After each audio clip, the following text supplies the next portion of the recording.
Students, કેમ છો બધા?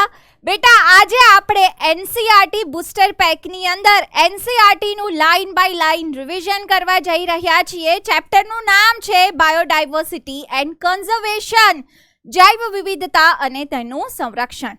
બેટા, ખૂબ જ અગત્યનું નાનકડું ચેપ્ટર છે, પણ અગત્યનું છે. જૈવ વિવિધતા શબ્દ આપણને ખબર છે, એવું આપ્યું છે કે કોઈ એલિયન પૃથ્વી પર આવે તો આટલી બધી જૈવ વિવિધતા જોઈને આશ્ચર્યચકિત થઈ જાય, રાઈટ બેટા?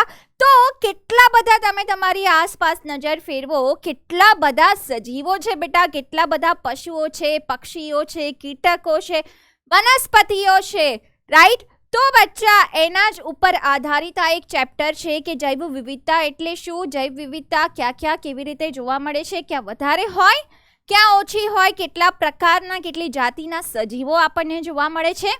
સાથે સાથે આ ચેપ્ટરમાં આપ્યું છે કે આપણી જૈવ વિવિધતા ઓછી થઈ રહી છે, તો એના માટેના કયા કારણો છે અને જૈવ વિવિધતાનું સંરક્ષણ કરવા માટે આપણે કયા કયા પ્રયાસો કરવા જોઈએ. તો બેટા, અગત્યનું ચેપ્ટર છે.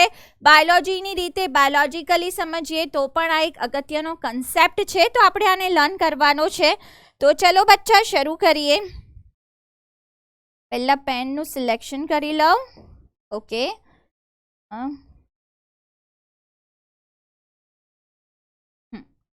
ચલો. ચેપ્ટર નંબર 15, જૈવ વિવિધતા અને સંરક્ષણ, એનસીઈઆરટીનું બેટા 15મા નંબરનું ચેપ્ટર છે. બે વસ્તુ છે, જૈવ વિવિધતા એટલે શું, એના બધા મેં તમને પોઈન્ટ્સ કીધા બેટા, અને જૈવ વિવિધતાનું સંરક્ષણ આપણે કેવી રીતે કરીશું તે પણ છે. તો આપણને આપ્યું છે કે જો દૂર રહેલી આકાશગંગામાંથી કોઈ એલિયન પૃથ્વી પર આવે તો બેટા એ અભિભૂત અને અચંબિત થઈ જાય, અમેઝ પણ થઈ જાય અને બેફલ પણ થઈ જાય કે કદાચ આપણા જીવનની અતિ વિશાળ વિવિધતા હશે કે જેનો તે સામનો કરશે. તો આપણી માટે એલિયન જેમ વિચિત્ર છે, એમ તેમની માટે પણ પૃથ્વી પરના આટલા બધા સજીવ વિચિત્ર હશે બેટા. તો સજીવ જીવનની વિવિધતાસભર સમૃદ્ધિ જાતિઓ કે જેની સાથે આ ગ્રહ પર આપણે રહીએ છીએ તે આપણને આશ્ચર્યચકિત તેમજ મંત્રમુગ્ધ કર્યા વગર રહેતી નથી. તો બેટા, આપણે પણ જોઈએ તો 3 લાખથી પણ વધારે બીટલ્સ એટલે કે ભૃંગ કીટકોની જાતિઓ આવેલી છે. 20,000 કરતાં વધુ બેટા કીડીઓ છે, ઇવન 20,000 કરતાં વધુ ઓર્કિડ પુષ્પ ખબર છે ને? તો બેટા 20,000થી વધુ ઓર્કિડની જાતિ છે. 20,000થી વધુ બચ્ચા શેની જાતિઓ છે? કીડીઓની જાતિઓ છે અલગ અલગ. 28,000 કરતાં વધારે માછલીઓની જાતિ છે. બેટા, આમાં 4 ડેટા યાદ રાખવાના છે. કયા 4 ડેટા? તો મેં તમને સમજાવ્યું હતું કે એનસીઈઆરટીનું સાઈડનો ભાગ ભરવા માટે આપ્યો છે, તો આપણે અહીંયા લખી દેવાનું કે મોર ધેન 20,000 જાતિઓ આ બે વસ્તુ માટે આપી છે બેટા, કીડીઓ અને ઓર્કિડ્સ. એટલે અલગ અલગ, 20,000 કીડીઓ, 20,000 ઓર્કિડ્સ. પછી બેટા મોર ધેન 28,000 છે જાતિઓ મત્સ્યની. અને બચ્ચા મોર ધેન 3 lakhs છે એ છે બીટલ્સ એટલે કે ભૃંગ કીટકો. એનું ગુજરાતી કરીને આપણને આપેલું છે. ડન છે બેટા? તો આવી રીતે સાઈડમાં શોર્ટ નોટ્સ સાથે સાથે લખતા જવાની. આ તમારી એક્ઝામ પહેલાના રિવિઝનની શોર્ટ નોટ્સ હશે જે તમે બુકમાં લખશો. બહુ ગંદી નહીં કરવાની બુક, પણ વ્યવસ્થિત રીતે લખવાનું. ચલો, નેક્સ્ટ છે પરિસ્થિતિવિદો, ઇકોલોજિસ્ટ અને ઉદ્વિકાસકીય જીવશાસ્ત્રીઓ જે છે, જે બેટા ઇવોલ્યુશન ઉદ્વિકાસનો અભ્યાસ કરે છે, તેઓ કેટલાક આવશ્યક પ્રશ્નો પૂછીને વિવિધતાનો મહત્વ સમજાવવાનો ટ્રાય કરે છે કે કેટલી બધી વિભિન્ન જાતિઓ કેમ છે, કેમ કે ઘણા બધા વિસ્તારો છે, આબોહવા અલગ અલગ છે, આબોહવાની રીતે બચ્ચા અલગ અલગ જાતિઓ આવેલી છે. આ વૈવિધ્ય કેવી રીતે અને ક્યાંથી આવ્યું? તો વિકાસ થ્રુ આવ્યું. જીવાવરણ માટે આ વિવિધતા કેવી રીતે અને શા માટે મહત્વપૂર્ણ છે? તો બેટા ઇકોસિસ્ટમ ચેપ્ટર આની પહેલા છે, એમાં આપણે ભણ્યા છીએ કે આ બધા એકબીજા સાથે આહાર જાળ આહાર શૃંખલાથી જોડાયેલા છે. વિવિધતા ખૂબ જ ઓછી હોત તો શું તેની કાર્યકી પર કોઈ રીતે અલગ હોત? તો હા બેટા, વિવિધતા ઓછી હોય એ સિસ્ટમ એટલી સ્ટેબલ હોતી નથી. આપણે આગળ ભણીશું. અને જીવનની આ વિવિધતાથી મનુષ્યોને તો બેટા જૈવ વિવિધતા છીએ તો આપણે છીએ. આપણે ઘણી બધી વસ્તુઓ પર આ અલગ અલગ જૈવ વિવિધતા ઉપર નિર્ભર કરીએ છીએ. આપણને એવું થાય કે ચકલી તો જસ્ટ આપણા ઘરની બહાર આવે છે, તો ચકલી આપણા માટે શું ઉપયોગી છે? આપણે ડાયરેક્ટલી તો યુઝ નથી કરતા ને, પણ બેટા એ જે નાના નાના પક્ષીઓ છે એ શું કરે છે તો પરાગનયનમાં મદદ કરે છે. પરાગનયન વડે જે વનસ્પતિ બનશે એનો તો આપણે ઉપયોગ કરીશું ને. તો આપણે કોઈ દવા વાપરીએ છીએ તો મોટાભાગની ઘણી બધી મેડિસિન્સ માટેના જે તત્વો છે ક્યાંથી આવે છે? વનસ્પતિમાંથી, વિવિધ પ્રકારની વનસ્પતિમાંથી આવે છે બચ્ચા. તો ઓબ્વિયસલી આપણી માટે જૈવ વિવિધતા ખૂબ જ અગત્યની છે. ડન. હવે બેટા જૈવ વિવિધતામાં આપ્યું છે કે આપણા જીવાવરણમાં માત્ર જાતીય સ્તરે જ નહીં પરંતુ જીવશાસ્ત્રીય સંગઠનના દરેક સ્તરે કોષોની અંદર મોટા અણુઓ ધેટ ઇઝ બૃહદ અણુઓથી લઈને જૈવ વિસ્તારો સુધી ખૂબ જ વિવિધતા આવેલી છે. અને જૈવ વિવિધતા શબ્દ એક સોશિયો ઇકોલોજીસ્ટ છે બચ્ચા, સામાજિક જૈવ વૈજ્ઞાનિક, અને તેમનું નામ છે બેટા એડવર્ડ વિલ્સન. આ જૈવ વૈજ્ઞાનિકનું નામ શું છે? સોશિયો બાયોલોજીસ્ટનું નામ શું છે બચ્ચા? Edward Wilson. તેમણે કીધું હતું કે જૈવિક સંગઠનના દરેક ક્ષેત્રે સંકળાયેલી, દરેક સ્તરે સંકળાયેલી વિવિધતા. આમણે કીધું હતું બેટા કે જૈવ વિવિધતા એ જૈવિક સંગઠનનું કોઈ પણ સ્તર તમે લો એ દરેક સ્તરે સંકળાયેલી વિવિધતા છે, કોઈ એક સ્તરની વિવિધતા નથી. તો બેટા જૈવ વિવિધતાને 3 ભાગમાં વિભાજિત કરી આપણે. પહેલો ભાગ આપણે કહી શકીએ છીએ જનીનિક વિવિધતા, જેનેટિક ડાયવર્સિટી. તો બેટા જનીનિક વિવિધતા શું હોય? જનીનિક સ્તરે જે વિવિધતા આવેલી હોય, જનીનોમાં જે તમે ડોમિનન્ટ રિસેસિવ ભણ્યા હતા ને, પ્રભાવી પ્રચ્છન્ન, તો બેટા આવા ઘણા બધા અલગ અલગ મેથડ્સ છે જેના દ્વારા જનીનિક વિવિધતાઓ ઉત્પન્ન થાય છે. અને એનું જો જનીન ચેન્જ થશે તો એની પ્રોડક્ટ નિપજ ચેન્જ થશે. ડન. એનો ફિનોટાઇપ ચેન્જ થશે, સ્વરૂપ પ્રકાર ચેન્જ થશે. તો જનીનિક વિવિધતામાં આપણને એક ઉદાહરણ, 3 ઉદાહરણ આપ્યા છે. પહેલું ઉદાહરણ બેટા આપણને આપ્યું છે કે રાવલફિયા પ્લાન્ટ જે છે હિમાલયામાં થાય છે, એક ઔષધીય વનસ્પતિ છે રાવલફિયા વોમિટોરિયા. કઈ વનસ્પતિ છે બેટા? રાવલફિયા વોમિટોરિયા, જેને ગુજરાતીમાં આપણે કહીએ છીએ સર્પગંધા. આની અંદર એક જૈવિક એક્ટિવ તત્વ, ક્રિયાશીલ તત્વ મળે છે જેને કહેવાય રિસરપાઇન. આ રિસરપાઇન બચ્ચા, રિસરપિન આપ્યું છે ને, ઓકે, આ એક રસાયણ છે, એનું સક્રિય રસાયણ છે, એક્ટિવ કેમિકલ. તો બેટા આના કન્સન્ટ્રેશનમાં, આની સાંદ્રતામાં વધારો ને ઘટાડો જૈવિક વિવિધતા, જનીનિક વિવિધતાના લીધેથી જોવા મળે છે. અમુક જાતિ પ્રજાતિ જે છે, જાતિ પ્રજાતિ નહીં, અમુક જાતિ જે છે એમાં વધારે રિસરપિન મળે છે, અમુકમાં ઓછું મળે છે. તો તેની ક્ષમતા તથા સાંદ્રતાના અર્થમાં વધારો ઘટાડો થાય છે. બેટા બીજા 2 ઉદાહરણો, આપણા દેશમાં સૌથી વધારે ખવાતું ધાન્ય ઘઉં, ચોખા, એમાંથી બચ્ચા ચોખા જે છે એની 50,000થી વધારે જનીનિક ભિન્ન જાતિઓ અવેલેબલ છે. તો ચોખામાં 50,000થી વધારે જાતિઓ છે ભારતમાં. અને બેટા આપણું summer fruit, famous summer fruit કેરી, મેંગો, તો મેંગોની કેટલી જાતિઓ છે બેટા? જનીનિક વિવિધતાની 1000. તો 3 ઉદાહરણ અહીંયા આપણે લર્ન કરવાના છે. નેક્સ્ટ બેટા આવી જઈએ જાતિ વિવિધતા. તો હવે બેટા જાતિ વિવિધતામાં આપણને આપ્યું છે ઉદાહરણ, અને ઉદાહરણમાં કીધું છે કે પશ્ચિમ ઘાટ જે છે, તો બેટા પશ્ચિમ ઘાટ ફેમસ છે ઉભયજીવી માટે. પશ્ચિમ ઘાટ શેના માટે ફેમસ છે? ઉભયજીવી. તો પશ્ચિમ ઘાટમાં ઘણા બધા ઉભયજીવીની જાતિઓ આવેલી છે. તો તેની જાતિઓની વિવિધતા પૂર્વીય ઘાટ કરતાં બેટા શું છે? વધારે છે. તો આપણે યાદ રાખવાનું છે. ડન. ચલો નેક્સ્ટ. થર્ડ આપ્યું છે બેટા પરિસ્થિતિકીય વિવિધતા. તો હવે તમે ભારત વિશે વિચારો, આપણા દેશ વિશે વિચારો, ઇન્ડિયા વિશે વિચારો. તો બેટા આપણા દેશમાં ઘણા બધા ભૌગોલિક વિસ્તારો આવ્યા છે. તમે ક્યાંક જાઓ તો તમને વેટલેન્ડ્સ દેખાશે, તમે ક્યાંક જાઓ તો તમને તળાવો દેખાશે, રાઈટ? તમે ક્યાંક જાઓ તો તમને યુસ્ટેરિસ દેખાશે, વિલાનદમુખી પ્રદેશો જ્યાં નદી અને દરિયાનું પાણી ભેગું થતું હોય છે, રાઈટ બેટા? માર્શી એરિયાઝ દેખાશે, જ્યાં માર્શ એટલે કે ખારું પાણી એકત્રિત છે, ખાડી પ્રદેશ તમને દેખાશે, ક્યાંક મેદાનો દેખાશે સપાટ, ક્યાંક ડેઝર્ટ દેખાશે, રણ પ્રદેશ દેખાશે, ક્યાંક તૃણભૂમિ દેખાશે. તો ભૌગોલિક રીતે આપણો જે દેશ છે ખૂબ જ સમૃદ્ધ છે, ઘણા બધા ભૌગોલિક વિસ્તારો આવેલા છે. એટલે બેટા પરિસ્થિતિકીય વિવિધતા આપણી કન્ટ્રીમાં ઘણી જ વધુ જોવા મળે છે. તો જો હવે શું આપ્યું છે બચ્ચા? તો ભારત પાસે રણ પ્રદેશો છે બેટા, તમે રાજસ્થાનમાં જતા રહો, કચ્છમાં જતા રહો, વર્ષાવનો છે, રેઇન ફોરેસ્ટ, દરિયા કિનારાના ક્ષારયુક્ત વિસ્તારો જ્યાં મેંગ્રુવ્સ થાય છે એ છે. પછી બેટા પરવાળાના ટાપુઓ છે કોરલ રીફ્સ આપણે ગુજરાતની વાત કરો તો જામનગરનો દરિયા કિનારો જે મરાઇન નેશનલ પાર્ક બન્યો છે આનું આ રીઝન છે, ત્યાં ઘણા બધા કોરલ રીફ્સ છે. ભેજયુક્ત ભૂમિ બેટા જેને આપણે કહીએ છીએ વેટલેન્ડ્સ. તો બેટા વેટલેન્ડ્સ અને પોન્ડ મેમ તળાવ કેમ નથી લખ્યું? તો બચ્ચો વેટલેન્ડ્સ એવી જગ્યા હોય જ્યાં જમીનનો થોડો ભાગ નીચે હોય ને પાણી ભરાય, પછી બેટા પાછું એ વેટલેન્ડ સુકાઈ જાય, હંમેશા માટે ભરાયેલું રહે એવું જરૂરી નથી બચ્ચા. તો એ જે વેટલેન્ડ્સ છે ભેજયુક્ત પદાર્થો નીચાણમાં થોડા આવેલા હોય એટલે ત્યાં થોડુંક પાણી ભરાયેલું રહેતું હોય અમુક વરસાદની સિઝનમાં. નેક્સ્ટ વેલાનદમુખી પ્રદેશો છે યુસ્ટેરીઝ જ્યાં દરિયા અને નદીનું પાણી ભેગું થતું હોય. પહાડો પરની વનસ્પતિ કે પહાડો પરના ઘાસના મેદાનો બેટા જેને આલ્પાઇન આપણે કહીએ છીએ. તો પહાડો ઉપર જાઓ તો ત્યાં અલગ વનસ્પતિ હોય છે. જેવી પરિસ્થિતિકીય વિવિધતા, આટલી બધી વિવિધતા છે. અને આપણે વાત કરીએ નોર્વેની, તો નોર્વે બેટા એક સ્કેન્ડિનેવિયન કન્ટ્રી છે. તો પર્ટિક્યુલરલી નોર્વેની વાત કરીએ તો ત્યાં પહાડી પ્રદેશ આવેલા છે. તો નોર્વેના પહાડો પરના પ્રદેશો કરતાં આ વિવિધતા બેટા શું છે? ઘણી વધારે છે. ક્યાં? ભારતમાં. તો અહીંયા 2 એક્ઝામ્પલ છે. નેક્સ્ટ આપ્યું છે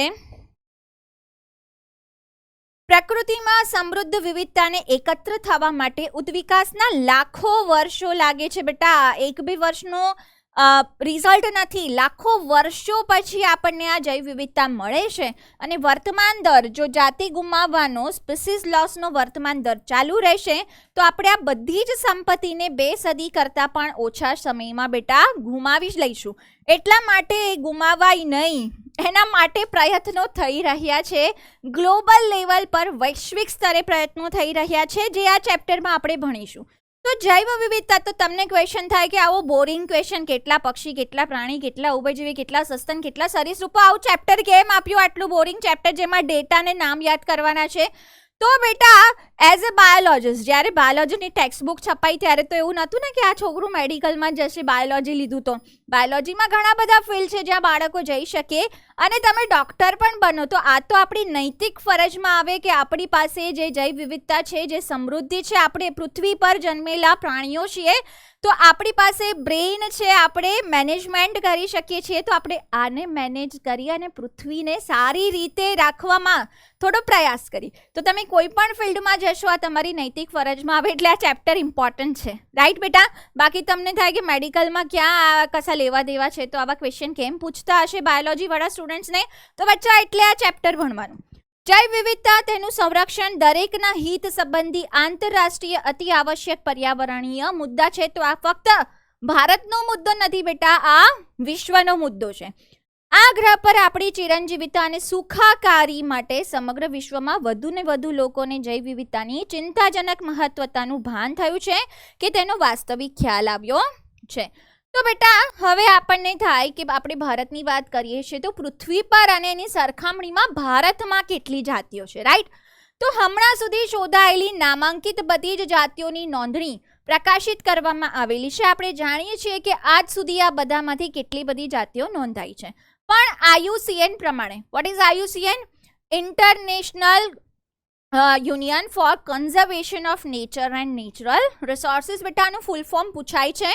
એના 2004ના ડેટા પ્રમાણે એમણે કહ્યું હતું કે ભારતમાં વનસ્પતિ અને પ્રાણીઓની કુલ સંખ્યા 1.5 મિલિયન કરતાં સહેજ વધારે નથી. એટલે કે આપણે જેટલી જાતિ શોધી છે એ 1.5 મિલિયન જેટલી છે. અત્યાર સુધીની વર્ણન કરાયેલી, હા બેટા, અત્યાર સુધી વર્ણન કરાયેલી જાતિમાં કેટલી છે બેટા? 1.5 મિલિયન વનસ્પતિ પ્લસ પ્રાણી. આપણને સ્પષ્ટ ખ્યાલ નથી કે કેટલી જાતિઓની શોધ અને વર્ણન બાકી છે. તો બેટા આ છે ને પ્રશિક્ષિત ધારણા છે. હવે આ વર્ડ પર ધ્યાન આપજો. હું એવું કહી દઉં કે ભારતમાં 1 કરોડ જાતિ છે તો એ બેટા શું થયું? મેં એમનેમ જ કોઈ તુક્કો માર્યો તો તુક્કા વડે આ સંખ્યા ન આવે. આ સંખ્યા પ્રશિક્ષિત ધારણા છે એટલે કે બેટા કમ્પેરિઝન કરવામાં આવે. હું તમને આગળ ભણાવું કેવી રીતે કમ્પેરિઝન કરાય. તો ચલો અહીંયા આપ્યું છે કે ઘણા વર્ગીકરણીય સમૂહો માટે જાતિઓની શોધ. ઉષ્ણકટિબંધ જુઓ, ટ્રોપિકલ રિજન હોય ને ત્યાં ઘણી બધી એમેઝોન રેઇન ફોરેસ્ટમાં, એમેઝોનના વર્ષાવનોમાં એટલી બધી જાતિઓ છે જે હજુ સુધી શોધાઈ નથી. એને કરિયર માટે એક બેસ્ટ ઓપ્શન છે. જંગલમાં ફરવા જાઓ ને નવી નવી સ્પીસીસ નોટ ડાઉન કરો, બહુ રિસ્કી હોય.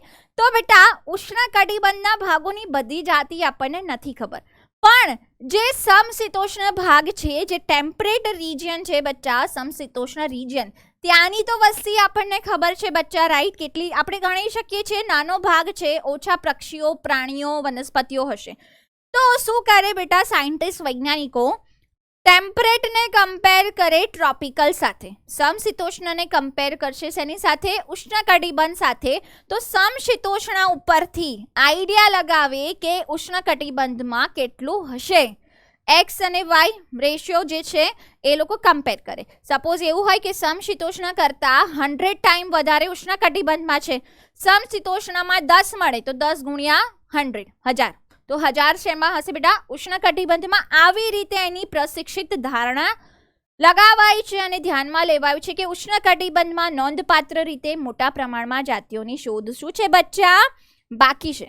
તો તમને થોડુંક આ વસ્તુ આવડતી હશે તો બી કહું છું, આવડતી હોય તો મને માફ કરજો, તમારો થોડો 2 મિનિટનો ટાઈમ લેવા માટે, પણ કહી દઉં જેને ન યાદ હોય. બેટા આ જે વચ્ચેનો ભાગ છે ને, અહીંયા આવશે ટ્રોપિક્સ. આ ટ્રોપિકલ રિજિયન છે એટલે કે ઉષ્ણકટિબંધીય ભાગ છે. અને આપણે જેમ જેમ ઉપરની બાજુ જઈએ ધ્રુવ તરફ, હે ને બેટા, તો આપણે જેમ જેમ આમ ઉપરની બાજુ જઈશું બચ્ચા, એમ શું થશે? તો આ જે રિજિયન્સ આવશે, ऐसा कैसे हुआ? 1 मिनट ना बेटा.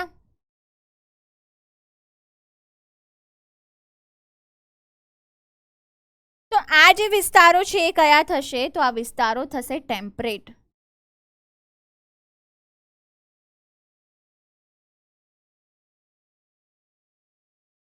રાઈટ. તો બચ્ચા આ થઈ જશે ઉષ્ણકટિબંધ, આ થઈ જશે સમશીતોષ્ણ. તો સમશીતોષ્ણ ક્યાં આવેલા હોય?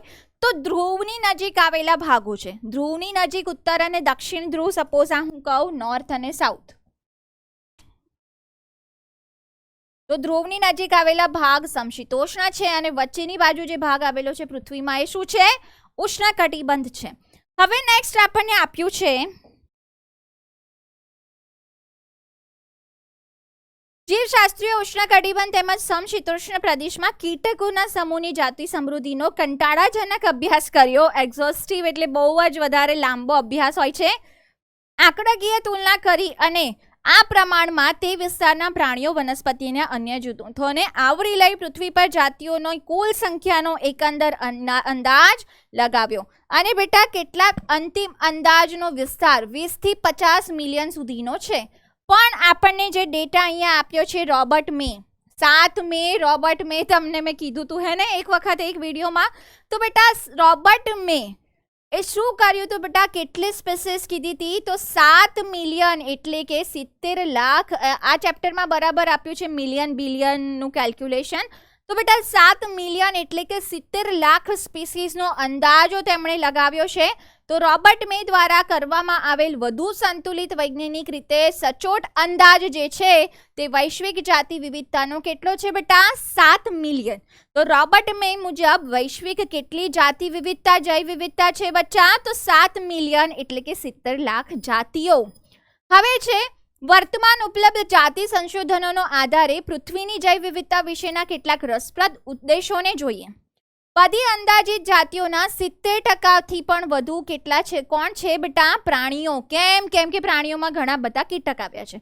તો જો આપણે લીલ, ફૂગ, દ્વિઅંગી, અનાવૃત બીજધારી, આવૃત બીજધારી ભેગી કરીને તો પણ 22% જેટલું જ થશે. બાકી બચ્ચા ઇન્સેક્ટ હશે અને પ્રાણીઓ હશે. તો કુલ ટકાવારીના 22% કરતાં પણ વધુ આ વનસ્પતિઓ નથી. હવે પ્રાણીઓમાં બેટા સૌથી વધારે જાતિ સમૃદ્ધિ કોના લીધેથી છે? કીટકોના લીધેથી. તો પ્રાણીઓની કુલ ટકાવારીના કેટલા ટકાથી વધુ કીટકો છે બચ્ચા? 70%થી વધુ. એટલે કે 10 પ્રાણી કન્સિડર કરો, એમાંથી 7 તો શું હશે? કીટકો હશે. તો બેટા કીટકોના કારણે વનસ્પતિ અને પ્રાણીઓની જાતિમાં પ્રાણીઓની જાતિ વિવિધતા વધારે છે. વિશ્વમાં ફૂગની સંખ્યા એ મત્સ્ય, ઉભયજીવી, સરીસૃપ તથા સસ્તનોની જાતિઓની એકત્રિત કુલ સંખ્યા કરતાં પણ વધુ છે. બેટા એક લાઈન યાદ રાખવાની છે કે ફૂગની સંખ્યા જે છે, જેટલી જાતિની ફૂગ છે આપણે ભણ્યા 20,000થી પણ વધુ. તો બેટા એ ફિશ, એમ્ફિબિયન્સ, રેપ્ટાઇલ્સ અને મેમલ્સ એટલે કે મત્સ્ય, ઉભયજીવી, સરીસૃપ અને સસ્તનોને ભેગા કરી એમની સંખ્યા, જાતિની સંખ્યા એના કરતાં પણ શું છે બેટા વધુ છે. હવે આ જે ડાયાગ્રામ છે, this is m to the power of n time important, એટલે કે ખૂબ જ અગત્યનો છે. આમાંથી ડાયાગ્રામ બેઝ ક્વેશ્ચન પણ પૂછાય છે બેટા અને એમનેમ પણ પૂછાય છે, કોણ વધારે ઓછું.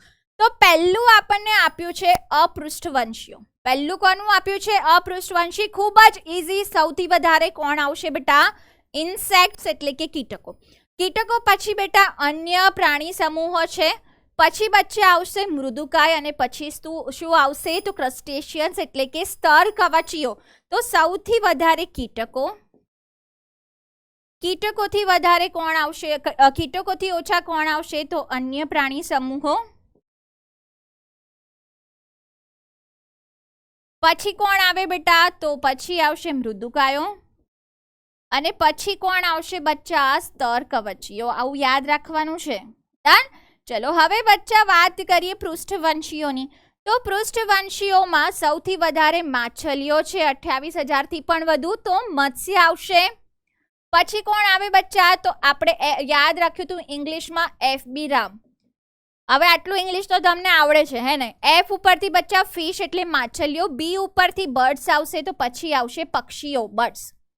ચલો પછી બેટા R ઉપરથી આવે રેપ્ટાઇલ. રેપ્ટાઇલ બોલે તો સરીસૃપો.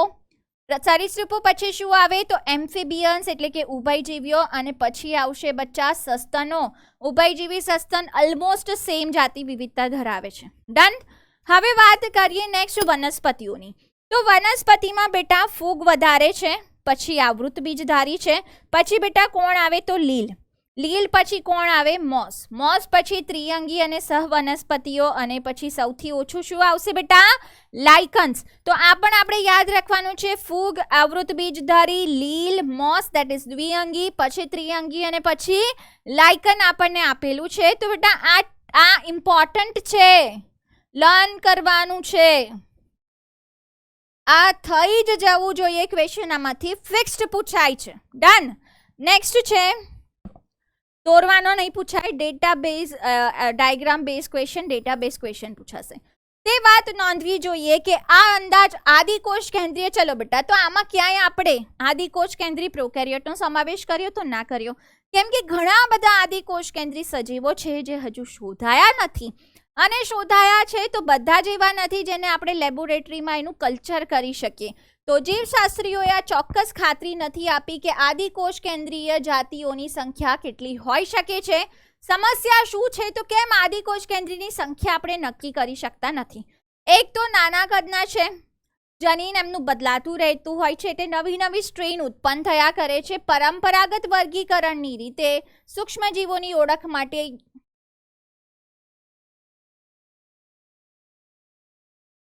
मैंने कुछ नहीं किया. एक मिनट ना बेटा, वन बैक स्टेज जाते આવી ગયા પાછા. ચલો, તો પરંપરાગત વર્ગીકરણની રીતે સૂક્ષ્મજીવોની ઓળખાણ કરવા માટે યોગ્ય કે ઉચિત નથી તથા ઘણી જાતિઓનું પ્રયોગશાળામાં સંવર્ધન પણ કરી શકાતું નથી. બેટા માઇક્રોબ્સને, બેક્ટેરિયાને, મોનેરાને વર્ગીકૃત કરવા માટે 16S RNA વપરાય છે.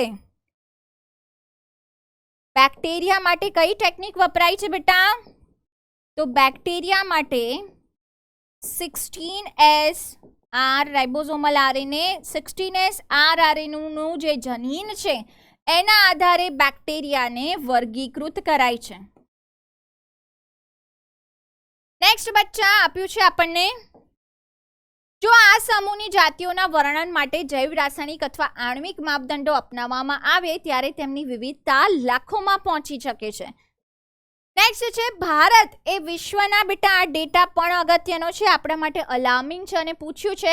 તો ભારત વિશ્વનો કેટલો જમીન વિસ્તાર ધરાવે છે બચ્ચા? 2.4%, 2.4%. પણ જૈવ વિવિધતા ભારત પાસે એટલો સરસ ભૌગોલિક વિસ્તાર છે, અલગ અલગ વિવિધતા ધરાવતો, કે ભારતમાં વિશ્વની 8.1% કરતાં વધારે જૈવ વિવિધતા આવેલી છે. એટલે બેટા એનું સંરક્ષણ કરવું આપણી નૈતિક ફરજ છે. તો વિશ્વમાં 2.4 વિશ્વનો 2.4% જમીન વિસ્તાર ભારતમાં છે, પણ જૈવ વિવિધતાની વાત કરીએ તો બેટા 8.1% કરતાં પણ વધુ જાતિઓ અહીંયા આવેલી છે વિશ્વની. તો ભારત વિશ્વના 12 સૌથી મોટી જૈવ વિવિધતા ધરાવતા દેશો પૈકી એક છે. મેગા બાયોડાયવર્સિટી કન્ટ્રી આને કહેવાય. તો વિશ્વમાં જે 12 મેગા બાયોડાયવર્સિટી કન્ટ્રીઝ છે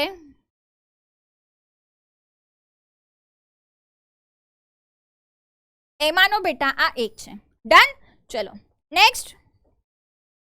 ભારતમાં લગભગ 45,000 જેટલી વનસ્પતિ જાતિઓ તથા તેના કરતાં 2 ગણાથી પણ વધારે પ્રાણીઓની જાતિઓની નોંધણી કરી શકાય છે. વાસ્તવિક રીતે આજ સુધી કેટલી જીવંત જાતિઓની શોધ તથા તેમના નામ આપવાના બાકી છે? તો બેટા આ ડેટા આપણને રોબર્ટ મેના અંદાજ મુજબ આપ્યો છે કે રોબર્ટ મેના વૈશ્વિક અંદાજ મુજબ કુલ જાતિઓના 22% જાતિઓની શોધ થઈ છે. કુલ જે જાતિઓ છે એના કેટલા ટકા જાતિઓની શોધ થઈ છે બચ્ચા? 22%ની શોધ થઈ છે. અને ભારતમાં વિવિધતાની સંખ્યા માટે આ ટકાવારીનો અમલનો આપણે અંદાજ લગાવીએ તો બેટા 1 લાખથી વધારે વનસ્પતિની જાતિઓ તથા 3 લાખથી વધારે પ્રાણી જાતિઓની શોધ અને વર્ણન કરવાનું શું છે બચ્ચા? બાકી છે. ડન. હવે નેક્સ્ટ આપ્યું છે તો આ સેકન્ડ ડેટા છે.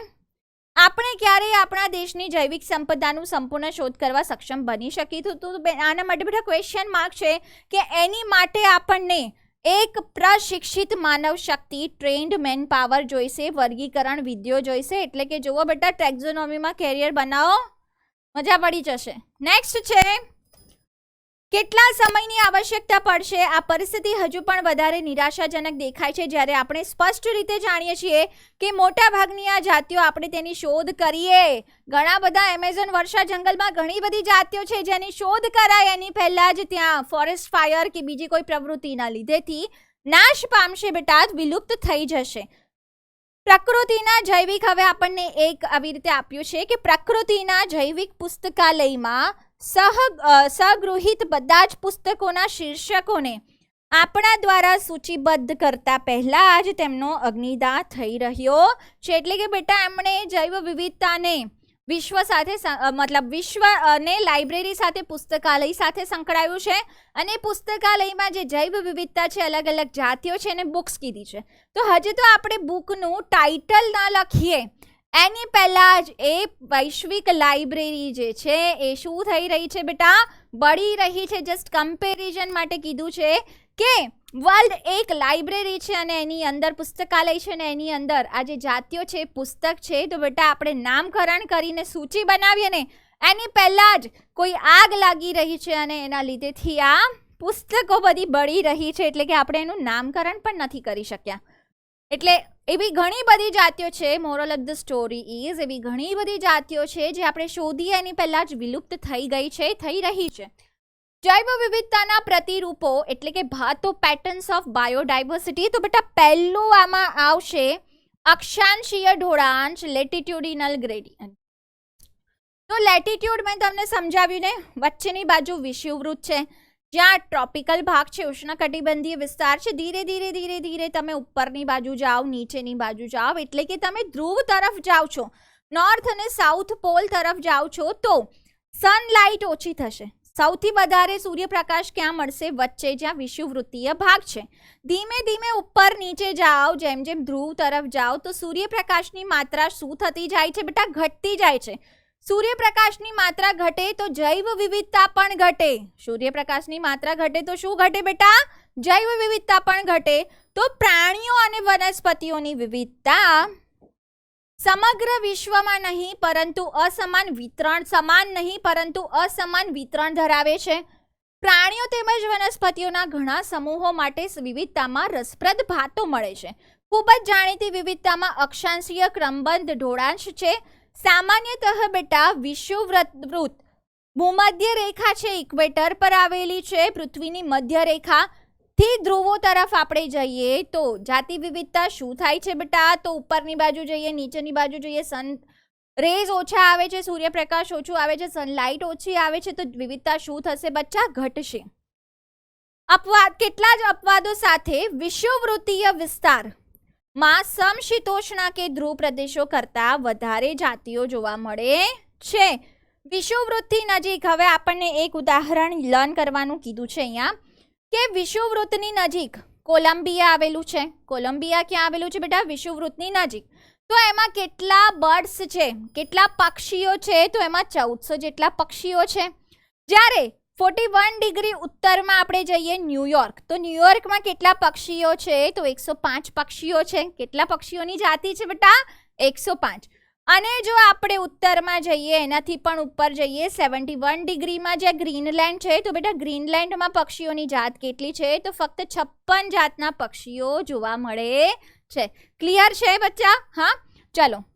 તો આ યાદ રાખવાનું કે જે ભાગ વિષુવવૃત્તથી નજીક છે એમાં પક્ષીઓની જાત એટલે કોઈ પણ જાત, કોઈ પણ સજીવ લઈ લો, એની જાત શું હશે બેટા? વધારે હશે. ભારત કે જેનો અધિકતમ જમીન વિસ્તાર ઉષ્ણકટિબંધીય અક્ષાંશમાં છે, તો બેટા ભારતમાં કેટલા પક્ષીઓ છે? 1200 થી પણ વધારે પક્ષીઓ. કેટલા પક્ષીઓ છે ભારતમાં? 1200 થી પણ વધારે પક્ષીઓને આપણા માટે ગર્વ લેવા જેવી વાત છે. અને એનાથી પણ વધારે ગર્વ લેવા જેવી વાત એ છે કે આ 1200 જાતિમાંથી મોર ધેન 512 જાતિઓ જે છે પક્ષીઓની, એ ક્યાં આવેલી છે બેટા? તો આ ગુજરાતમાં આવેલી છે. ગુજરાત છે ને, એની અંદર ઘણા બધા યાયાવર પક્ષીઓ, માઇગ્રેટરી બર્ડ્સ આવે છે બહારથી. એટલું સરસ વાતાવરણ છે જ્યાં બેટા એ બ્રીડિંગ કરે છે, પોતાના બચ્ચા જે છે ને એનું સેવન કરે છે, ઈંડાનું સેવન કરીને બચ્ચા ઉત્પન્ન કરે છે ને પછી ઉડીને પાછા જ્યાંથી આવ્યા ત્યાં જતા રહે છે. તો એટલું સરસ આબોહવાકીય રીતે ને સેફ એન્વાયરમેન્ટ ગુજરાતમાં છે કે અહીંયા 512 થી પણ વધુ જાતિઓના પક્ષીઓ આવેલા છે. રાઈટ બેટા? ચલો. ઇક્વાડોર જેવા ઉષ્ણકટિબંધીય વિસ્તારમાં વાહક પેશીધારી વનસ્પતિઓ, યુએસએના મધ્ય પશ્ચિમ જેવા સમશીતોષ્ણ ક્ષેત્રના વન વિસ્તારો કરતા બેટા કેટલી વધારે છે? તો 10 ગણી વધારે છે. ઓબ્વિયસ છે. રાઈટ? નેક્સ્ટ આપ્યું છે બચ્ચા દક્ષિણ અમેરિકાનું. તો દક્ષિણ અમેરિકામાં એમેઝોનના મોટા ભાગના ઉષ્ણકટિબંધીય વર્ષાવનો પૃથ્વી પર સૌથી વધારે જૈવ વિવિધતા ધરાવે છે. અને બેટા આને પૃથ્વીના ફેફસા કહેવામાં આવે છે.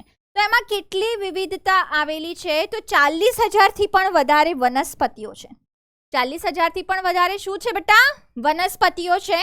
એના પછી બચ્ચા આપણને આપ્યું નેક્સ્ટ યાદ રાખવાનું છે માછલીઓ. તો કેટલી માછલીઓ છે? 3,000 થી વધુ. પછી બચ્ચા પક્ષીઓ કેટલા છે? તો પક્ષીઓ છે 1300. પછી સસ્તન અને ઉભયજીવી સેમ છે. 427 સસ્તન અને 427 શું છે બેટા? ઉભયજીવી. જ્યારે સરીસૃપોની કેટલી જાતિ છે? તો 378. અને અપૃષ્ઠવંશીમાં કીટકો તમે વિચારો, એમેઝોન રેઇન ફોરેસ્ટ કેટલા બધા કીટકો હશે?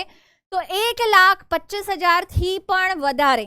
1,25,000 થી પણ વધારે શું છે બેટા? અપૃષ્ઠવંશી પ્રાણીઓ. તો શું ડેટા બન્યો? આપણે જે યાદ રાખવાનો છે સાઈડમાં ટેબલ બનાવીને. પહેલો ડેટા છે બેટા વનસ્પતિ 40,000, મત્સ્ય માછલીઓ 3,000 થી વધુ, 1300 થી વધુ શું છે બેટા? પક્ષીઓ છે. એના પછી આપ્યું છે સસ્તન અને ઉભયજીવી. સસ્તન અને ઉભયજીવી કેટલા છે? 427. અને સરીસૃપો કેટલા છે બેટા? તો સરીસૃપો છે 378. કેટલા સરીસૃપો છે બચ્ચા? 378. આ ડેટા આપણે લર્ન કરવાનો છે. વૈજ્ઞાનિકોનું અનુમાન છે કે આ વર્ષાવનોમાં અત્યારે પણ ઓછામાં ઓછી 20 લાખ જેટલી કીટક જાતિઓની શોધ અને નામકરણ શું છે બેટા? બાકી છે. આ જંગલોમાં ઘણી બધી ટ્રાઇબલ વસ્તી છે જ્યાં સુધી કોઈ પહોંચી શકતું નથી. વિષુવવૃત્તીય વિસ્તારની હવે વાત કરીએ. તો હવે આપણને એવું આપ્યું ક્વેશ્ચન થાય બેટા, બોર્ડની એક્ઝામમાં ઇમ્પોર્ટન્ટ ક્વેશ્ચન છે, આ પૂછાઈ શકે છે કે વિષુવવૃત્તીય વિસ્તારમાં એવું તો શું છે કે તેની જાતિ વિવિધતા વધારે છે? તો બેટા 2 કે 3 માર્કમાં પૂછાય. 3 પોઈન્ટ અહીંયા આપણે યાદ રાખવાના છે. વિષુવવૃત્તમાં સૌથી પહેલા તો સૂર્યપ્રકાશ સૌથી વધારે છે, તો સૌથી વધારે જાતિ વિવિધતા છે. સમશીતોષ્ણની વાત કરીએ તો બેટા એ ક્યાંથી વધારે છે? બર્ફીલા ભાગથી વધારે છે. તો ઘણીવાર હિમપ્રપાત થાય બેટા, ગ્લેશિએશન થાયને આખો વિસ્તાર ધોવાઈ જાય છે, આખો વિસ્તાર ખરાબ થઈ જાય છે. તો એવું વિષુવવૃત્તના કેસમાં નથી. લાંબા સમય સુધી એક અસ્થાયી આપણે કહી શકીએ ને એવી ત્યાં પરિસ્થિતિ ઉત્પન્ન થયેલી છે.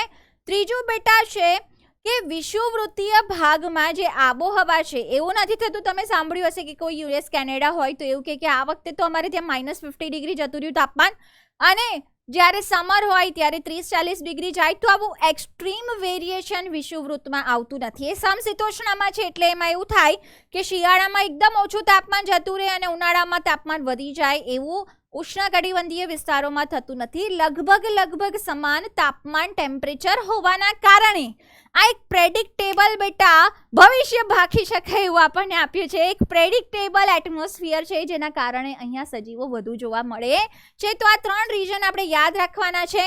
ચલો, પહેલું રીઝન જાતિ ઉદ્વિકાસ, સમય સાથે સમયનું કાર્ય છે બેટા, સમયનું બધું સમયનું જ કાર્ય છે. અને સમશીતોષ્ણ કટિબંધ આદિન વિસ્તારોમાં ભૂતકાળમાં હિમપ્રપાત થતો રહ્યો છે, જ્યારે વિપરીત ઉષ્ણકટિબંધમાં એવું કાંઈ થતું નથી. તો ઉષ્ણકટિબંધીય અક્ષાંશો લાખો વર્ષોથી તેમની સાપેક્ષે ખલેલ વગરના રહ્યા છે. આ જ કારણે જાતિ વૈવિધ્યીકરણ માટે લાંબો ઉદ્વિકાસકીય સમય મળ્યો. અને નેક્સ્ટ બેટા છે ઉષ્ણકટિબંધીય પર્યાવરણ એ સમશીતોષ્ણ પર્યાવરણથી વિપરીત રીતે ઓછા ઋતુકીય પરિવર્તનયુક્ત પ્રમાણમાં સ્થિર ભવિષ્ય ભાખવા યોગ અથવા અનુમાનિત રહ્યું છે, અને સ્થિર પર્યાવરણના કારણે વધારે. અને ત્રીજું બેટા મેં તમને કીધું કે વિષુવવૃત્તીય પ્રદેશમાં વધુ સૌર ઉર્જા મળે, અને જેટલી સૂર્ય ઉર્જા વધારે એટલી ત્યાંની જાતિ વિવિધતા વધારે. હવે નેક્સ્ટ બેટા આપણને આપ્યું છે જાતિ વિસ્તારના સંબંધો, સ્પીસીઝ એરિયા રિલેશનશિપ. બચ્ચા આમાંથી પણ એક ક્વેશ્ચન આપણને ફિક્સ્ડ પૂછાય છે, આ પણ બોર્ડમાં પૂછાઈ શકે છે. જર્મનીના મહાન પ્રકૃતિવિદ નામ શું છે બેટા? Alexander von Humboldt. તો એલેક્ઝાન્ડર ભૂગોળશાસ્ત્રી, પ્રકૃતિવિદ અને ભૂગોળશાસ્ત્રી હતા બચ્ચા, naturalist and geographer Alexander von Humboldt. હવે તેમણે દક્ષિણ અમેરિકા, બચ્ચા દક્ષિણ આફ્રિકા આપણી માટે કોમન છે, દક્ષિણ અમેરિકા મગજમાં વર્ડ બેસાડજો કે તેમણે દક્ષિણ અમેરિકામાં અભ્યાસ કર્યો હતો વિસ્તાર અને જૈવ વિવિધતાનો. તો તેમણે જંગલોના વેરાન પ્રદેશોમાં પ્રારંભિક અને વ્યાપક સંશોધન દરમિયાન અવલોકન કર્યું કે શોધખોળ વિસ્તાર, એમણે જ્યાં શોધખોળ કરી સંશોધન વિસ્તારમાં વધારો કરવા સાથે કોઈ પ્રદેશની જાતિ સમૃદ્ધિમાં શું થાય છે બેટા? વધારો થાય છે. જુઓ, એ ડાયગ્રામ ઉડા દિયા ઇસ ભાઈ ને. ચલો, તો બેટા હવે અહીંયા એક આપણને ડાયગ્રામ આપ્યો છે, એમણે ઉડાઈ દીધો તો હું દોરું, બીજું શું, મારા માટે ઉડાયો છે.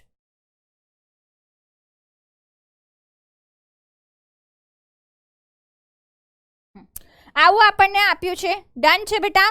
તો આની અંદર એવું કીધું છે કે જેમ જેમ આપણે વધારે વિસ્તારનો અભ્યાસ કરીએ તો જાતિ વિવિધતા શું થાય છે બેટા? વધે છે. તો આ વિસ્તાર દર્શાવે છે અને આ શું દર્શાવે છે બેટા? જાતિ વિવિધતા, જાતિઓની સંખ્યા, જાતિ વિવિધતા, વિવિધ જાતિઓની સંખ્યા. હવે બેટા જો આને આપણે લોગ સ્કેલ પર કરીએ તો કંઈક આવો લોગ સ્કેલ મળશે. ડન. હવે આમાં આપ્યું છે કે અમુક મર્યાદા સુધી જ હકીકતમાં આ અમુક મર્યાદા સુધી થાય. હવે હું જંગલમાં 100 કિલોમીટર સ્ક્વેરનું જંગલ છે, હું 10 કિલોમીટર 20 કિલોમીટર સુધી જાઉં તો નવી નવી જાતિઓ મળે છે. હવે 20 કિલોમીટરથી વધારે એ જ જંગલમાં ફરફર કરીશ તો એ જ જાતિ પછી શું થશે બેટા? રિપીટ. તો અમુક મર્યાદા સુધી આપણે જ્યારે વિસ્તારનો અભ્યાસ કરીએ તો જાતિ વિવિધતા વધે છે અમુક મર્યાદા સુધી. પછી છે વર્ગકો, જેમ કે આવૃત બીજધારી વનસ્પતિ, પક્ષી, ચામાચીડિયા, મીઠા જળની માછલીઓની વ્યાપક વિવિધતા માટે જાતિ સમૃદ્ધિ અને વિસ્તાર વચ્ચેનો સંબંધ એક લંબચોરસ અતિવલય. બેટા આને શું કહેવાય? તો રેક્ટેન્ગ્યુલર હાઇપરબોલા કહેવાય, લંબચોરસ અતિવલય આને કહેવાય. તો હવે આપ્યું છે કે લઘુગુણક માપ પર આ સંબંધ નીચેના સમીકરણ દ્વારા વર્ણવવામાં આવે છે. તો કયો સમીકરણ છે બેટા? તો log S is equal to log C plus Z log A. કયું સમીકરણ છે બચ્ચા? log S is equal to log C plus Z log A. જ્યાં S શું છે? જાતિ સમૃદ્ધિ. A શું છે બેટા? વિસ્તાર છે. Z શું છે? રેખાનો ઢાળ છે, ઢોળાંશ છે, જેને રિગ્રેશન કોએફિશિયન્ટ કહેવાય, સમાશ્રય ગુણાંક. અને સી શું છે બેટા? તો વાય ઉપર જે ઇન્ટરસેપ્ટ છે, તમે ભણ્યા છો આ ગ્રાફમાં, વાય આંતરછેદ છે, એને શું કહેવાય બચ્ચા? અહીંયા સી કહેવાય. તો આ સમીકરણમાં log s is equal to log c plus z log a સમીકરણમાં આ બધી વસ્તુ s શું છે, a શું છે, c શું છે બેટા? એ ક્વેશ્ચન પણ પૂછાતો હોય છે MCQsમાં. હવે પરિસ્થિતિ વિદ્યાકોએ શોધ્યું કે આ રિગ્રેશન કોએફિશિયન્ટ z નું મૂલ્ય મોટા ભાગે શું હોય છે? 0.1 થી 0.2 વચ્ચેની ક્ષેત્ર મર્યાદામાં હોય છે. પણ ભલે વર્ગીકરણીય સમૂહ કે પ્રદેશ કોઈ પણ હોય તેને અનુલક્ષીને સમશ્રય રેખાનો ઢાળ આશ્ચર્યજનક રીતે શું હોય છે બેટા? સમાન હોય છે. પણ સમસ્ત ખંડો આપણે બહુ મોટો ભાગ આ નાના ભાગ માટે છે, જેમ કે ખાલી મેં બ્રિટનમાં વનસ્પતિઓની વાત કરી, ડન. કાં તો મેં કેલિફોર્નિયામાં પક્ષીઓની વાત કરી, ન્યુયોર્કમાં મૃદુકાયોની વાત કરી, તો આ 0.1 થી 0.2 ની વચ્ચે હશે. પણ હું જો વધારે જાઉં, એશિયા ખંડ આખી વાત કરું, એમાં બધા જ સસ્તનોની વાત કરું, બધા જ પૃષ્ઠવંશી, સસ્તનો નહીં ચલો, બધા જ પૃષ્ઠવંશીની વાત કરું, તો બેટા તેની અંદર આ જે મૂલ્ય છે એ શું જોવા મળશે? વધારે જોવા મળશે. તો વધારે તીવ્ર સ્ટીપર, સ્ટીપનો મતલબ હું તમને કહું, ઢાળ ઊભો થઈ જશે. જો આ એક નોર્મલ ઢાળ છે,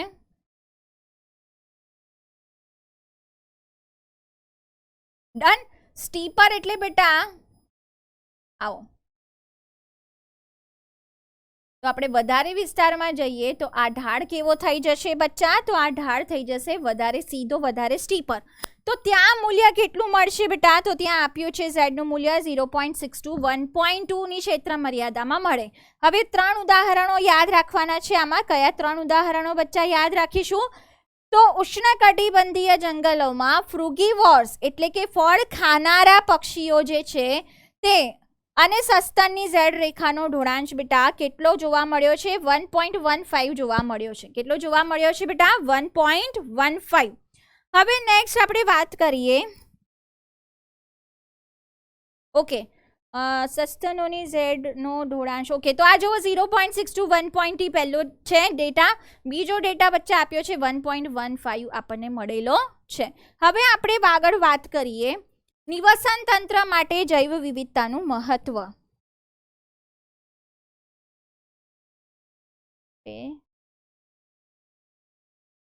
ઓકે બેટા, તો બેટા હવે આપ્યું છે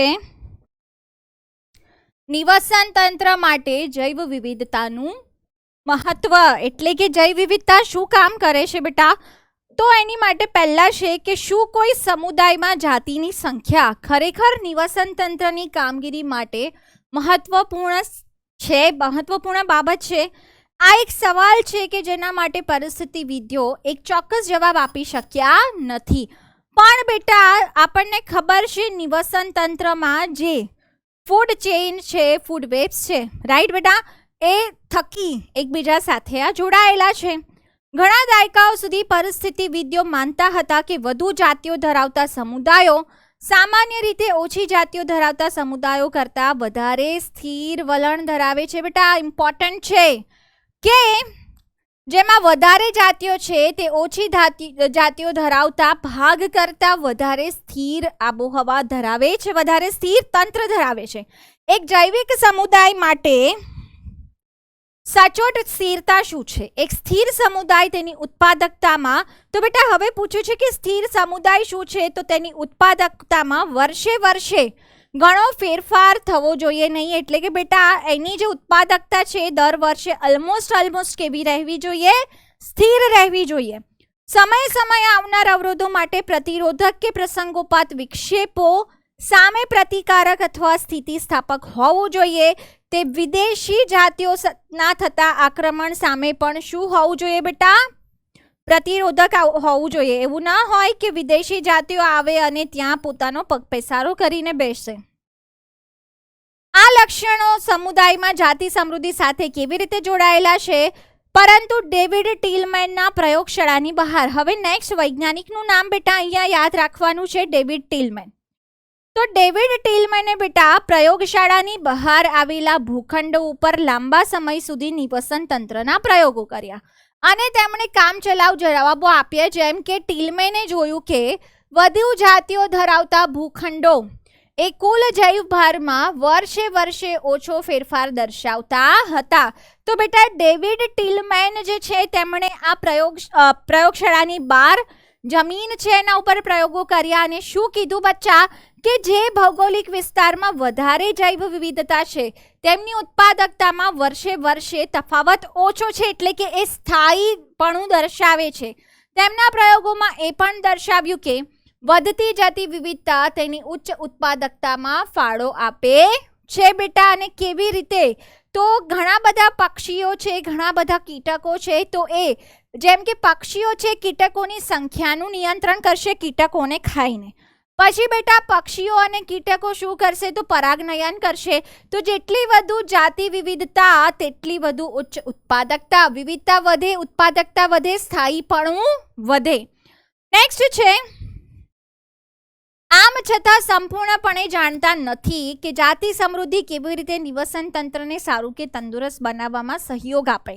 આપણને ખ્યાલ છે કે સમજ પૂરતું જાણીએ છીએ કે સમૃદ્ધ જૈવ વિવિધતા ફક્ત નિવસન તંત્રની તંદુરસ્તી માટે જ આવશ્યક નથી, પણ સાથે સાથે ગ્રહ પર માનવ વસ્તીના લાંબા અસ્તિત્વ કે જીવનને ટકાવી રાખવા પણ અનિવાર્ય છે.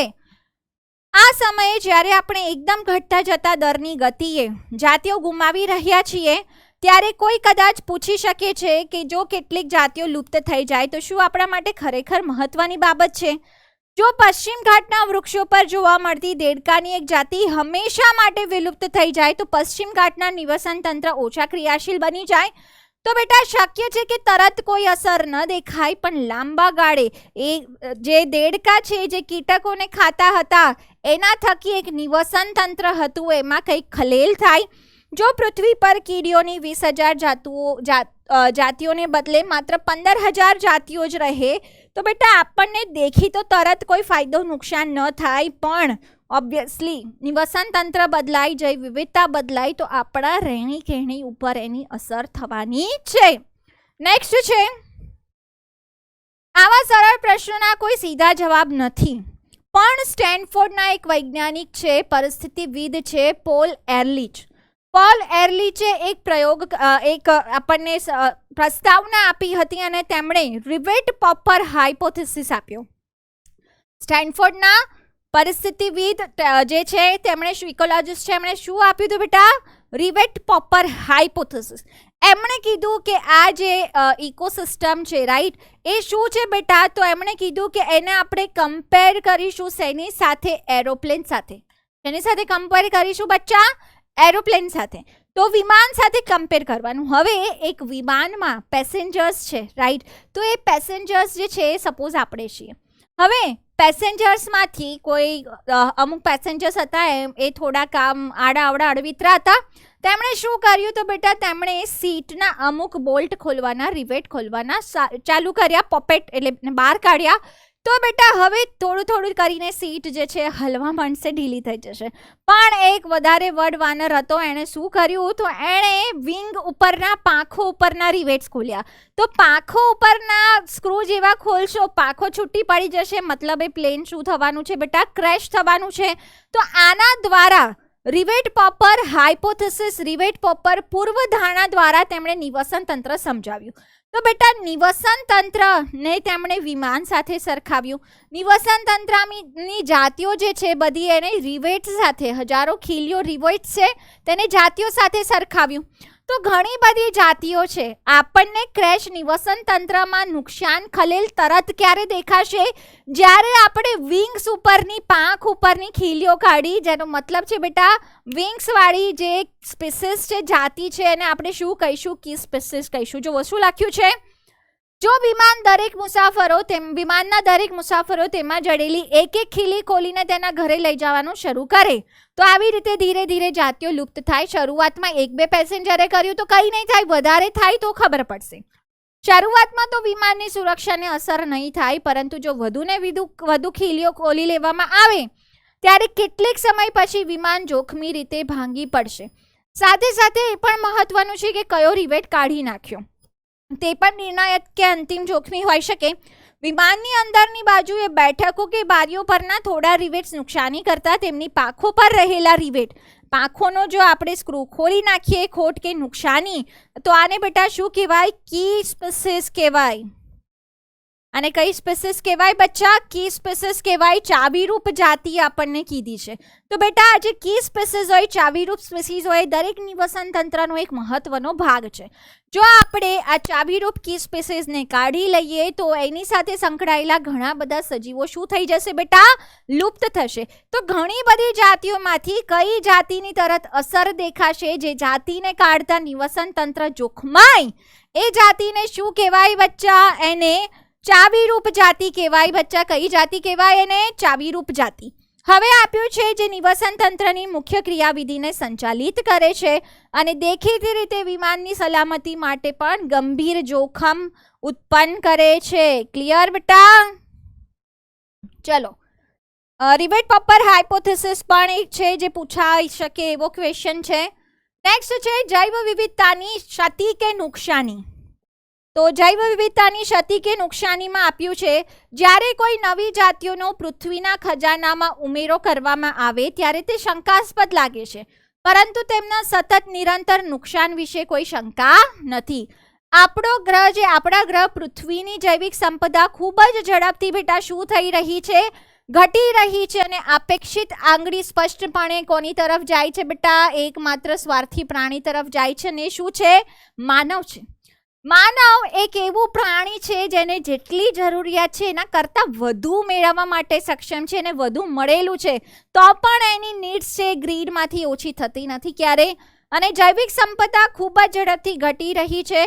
માનવીઓ દ્વારા ઉષ્ણકટિબંધીય પ્રશાંત વિસ્તારના બરફ આચ્છાદિત ટાપુઓ જે છે તેના વસાહતીકરણના કારણે ત્યાં સ્થાનિક પક્ષીઓની બેટા કેટલી જાતિઓ લુપ્ત થઈ? 200થી પણ વધારે જાતિઓ લુપ્ત થઈ. હવે આપણને નેક્સ્ટ જે ડેટા યાદ રાખવાનો છે IUCN નો છે. IUCN એક રેડ લિસ્ટ પબ્લિશ કરે છે જેમાં વિલુપ્ત થયેલી જાતિ, વિલુપ્ત થવાના આરે જે જાતિઓ હોય એનું લિસ્ટ હોય છે. તો એમના 2004ના દસ્તાવેજી પુરાવા પ્રમાણે બેટા છેલ્લા 500 વર્ષોમાં 784 જાતિઓ લુપ્ત થઈ છે, જેમાં 338 પૃષ્ઠવંશી, 359 અપૃષ્ઠવંશી ધેટ ઇઝ ઇનવર્ટિબ્રેટ અને 87 વનસ્પતિઓની જાતોનો સમાવેશ થાય છે. હવે આ જે ઉદાહરણ જેમાંથી આપણને ક્વેશ્ચન્સ પૂછાય છે, પહેલું ઉદાહરણ આપણને આપ્યું છે બેટા ડોડોનું.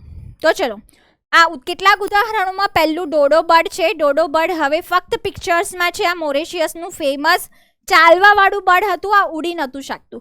પછી બેટા આફ્રિકાનું છે ક્વાગા, જે કોના જેવું હતું? તો એ થોડું જીબ્રા જેવું ને થોડુંક અલગ પટ્ટા વગરનું હતું. થાઇલેસીન છે ઓસ્ટ્રેલિયાનું. અને ચોથું બેટા આપ્યું છે સ્ટેલર સી કાઉ ક્યાંની છે? તો રશિયાની. તો આ 4. અને પાંચમું બેટા છે વાઘ. વાઘની 3 જાત જે છે લુપ્ત થઈ છે, વિલુપ્ત થઈ છે. કઈ બેટા? તો બાલી, જાવાન આઇલેન્ડ ઉપર હતું, બાલી, જાવાન અને કાસ્પિયન. કઈ 3 બેટા? બાલી, જાવાન અને કાસ્પિયન. તો 5 ઉદાહરણો આપણે લર્ન કરવાના છે. પહેલું ઉદાહરણ કયું છે? ડોડો. ક્યાંનું છે? મોરેશિયસ. બીજું શું છે બચ્ચા? ક્વાગા. ક્યાંનું છે? South Africa. ત્રીજું કોણ છે બેટા? થાઇલેસીન. થાઇલેસીન ક્યાંનું છે? ઓસ્ટ્રેલિયા. ચોથું કોણ છે બચ્ચા? તો ચોથું છે સ્ટેલર સી કાઉ. ક્યાંની છે? રશિયા. અને પાંચમું ટાઈગરની, વાઘની 3 જાતિ બાલી, જાવાન અને કાસ્પિયન આ વિલુપ્ત થઈ છે. નેક્સ્ટ આપ્યું છે બેટા કે છેલ્લા 20 વર્ષો જ 27 જાતિઓના અદ્રશ્ય થવાના સાક્ષી છે. એટલે કે આ જાતિમાંથી છેલ્લા 20 વર્ષમાં જ 27 જાતિ વિલુપ્ત થઈ છે. અહેવાલોનું કાળજીપૂર્વક આંકડાકીય પૃથ્થકરણ દર્શાવે છે કે સમગ્ર વર્ગોનું વિલોપન એ યાદચ્છિક નથી, આ કોઈ રેન્ડમ પ્રક્રિયા નથી. તો બેટા અમુક સજીવો છે એનું વિલુપ્ત થવું વધારે સામાન્ય છે. તો સૌથી વધારે જેમ કે બેટા ઉભયજીવીઓ છે તેમના કેટલાક જૂથો લુપ્ત થવા માટે વધુ સંવેદનશીલ છે. હવે તમે વિચારો આવું કેમ? ઉભયજીવી જ કેમ? ઉભયજીવી બેટા પાણીવાળી જગ્યા, જમીનવાળી જગ્યા બંને પર રહે છે. કોઈ જગ્યાએ નાનકડું ખાબોચિયું ભરાયું હતું, ત્યાં કોઈ ઉભયજીવીનું વૃદ્ધિ થઈ, વિકાસ થયો. હવે એકદમ જ તાપ બહુ પડ્યો અને ખાબોચિયું પુરાઈ ગયું, એ ઉભયજીવી પાણી વગર પણ નહીં રહી શકે. તો બેટા પાણી ગાયબ થઈ ગયું, તળાવ આપણે પૂરી દીધું. તો માનવ એક્ટિવિટીઝના લીધેથી અને કુદરતી પ્રક્રિયાઓના લીધેથી પણ એવા નાના નાના જળાશયો ખાબોચિયા જ્યારે પુરાય તો એની સાથે સંકળાયેલા ઉભયજીવી પણ શું થઈ જાય? ગાયબ થઈ જાય. તો બેટા સૌથી વધારે ઉભયજીવી છે. તો હવે આપણને આપ્યું છે કે વિશ્વવ્યાપી વિશ્વમાં કેટલી જાતિઓ લુપ્ત થવાના ભયનો સામનો કરી રહી છે? 15,500થી પણ વધુ જાતિઓ. અને એની અંદર બેટા આપણને આપ્યું છે કે પક્ષીઓના કેટલા ટકા છે? 12%. સસ્તનના કેટલા ટકા છે? 23%. ઉભયજીવીના કેટલા ટકા છે બેટા? તો 32%. અને બધી જ અનાવૃત બીજધારીના કેટલા છે? તો અનાવૃત બીજધારી સૌથી ઓછી જાતિ સંખ્યા ધરાવે છે. પ્લસ બેટા અનાવૃત બીજધારીમાં એને ઉગવા માટેનો સમયગાળો પણ લાંબો છે. 26 મહિનામાં તો એનું બીજ નિર્માણ થાય છે, રાઈટ? તો એ સૌથી વધારે એક્સટિંક્શન છે. તો આ જાતિઓ લુપ્ત થવાના ભયનો સામનો કરી રહી છે. તો બેટા ડેટામાં કેવી રીતે યાદ રાખશો? ઉભયજીવી 32%, અને તમે આવી રીતે અહીંયા લખી લેજો શોર્ટમાં. ઉભયજીવી પછી શું આવશે? અનાવૃત બીજધારી 31%, સસ્તન 23% અને પક્ષીઓ 12%. 32, 31, 23, 32 નું ઊંધું કરવાનું છે 23. 32, 31, 23 અને 12. પક્ષી કેમ 12%? તો બેટા પક્ષી પ્રતિકૂળ પરિસ્થિતિ હોય, જેમ કે આપણે ફ્લેમિંગોઝ જોઈએ છીએ ગુજરાતમાં, હે ને? તો એ શું કરે છે બેટા? ફ્લેમિંગો જેને હંજ કહેવામાં આવે છે, એ બીજી જગ્યાએથી જ્યાં વધારે ઠંડી પડે છે ત્યાંથી ગુજરાતમાં કે ભારતના વિવિધ પ્રદેશોમાં ઉડીને આવે છે. તો પક્ષીઓ પ્રતિકૂળ પરિસ્થિતિમાં માઇગ્રેશન કરી શકે છે, એટલે તેમના લુપ્ત થવાના ચાન્સીસ શું હોય છે બેટા? ઓછા હોય છે. નેક્સ્ટ વાત કરીએ. અશ્મિ અહેવાલોના માધ્યમ દ્વારા પૃથ્વી પરના જીવનના ઇતિહાસના અભ્યાસ પરથી આપણે જાણ્યું કે જાતિઓનું મોટા પાયે થતું નુકસાન હાલમાં આપણે જોઈ રહ્યા છીએ, તેવું અગાઉ મનુષ્ય જાતિના અવતરણ પહેલા પણ થયું છે બેટા. એ જાતે થયું છે, માસ એક્સટિંક્શન એને આપણે કહીએ છીએ. લાંબા સમય દરમિયાન લગભગ 3 બિલિયન વર્ષ પહેલા જ્યારથી પૃથ્વી પર જીવનનો ઉદ્ભવ અને વૈવિધીકરણ થયું છે ત્યારથી આજ સુધી 5 વખત જાતિઓના માસ એક્સટિંક્શન એટલે કે સામૂહિક વિલોપન થયા છે. કેટલી વાર બેટા? 5 વખત, જેમાંથી એક વિલોપન ઘણું ફેમસ ડાયનોસોરનું છે. વર્તમાન સમયમાં બેટા 6ઠ્ઠી વારનું વિલોપન છે, પણ 6ઠ્ઠી વારનું વિલોપન માનવના લીધેથી છે, એટલે તે ફાસ્ટ હશે, તે ઝડપી છે. તફાવત ફક્ત તેના દરમાં છે. વર્તમાન સમયમાં જાતિઓના વિલોપનનો દર માનવ અસ્તિત્વના સમય પૂર્વે થવાવાળા વિલોપન કરતા 100 થી 1000 ગણો ઝડપી છે. અને આ ઝડપી દર માટે આપણી બધી ક્રિયાવિધિઓ જ જવાબદાર છે. પરિસ્થિતિવિદોને ચિંતાજનક ચેતવણી છે કે જો જાતિ ઘટાડાનો વર્તમાન સિલસિલો સતત ચાલુ રહ્યો તો આવતા 100 વર્ષની અંદર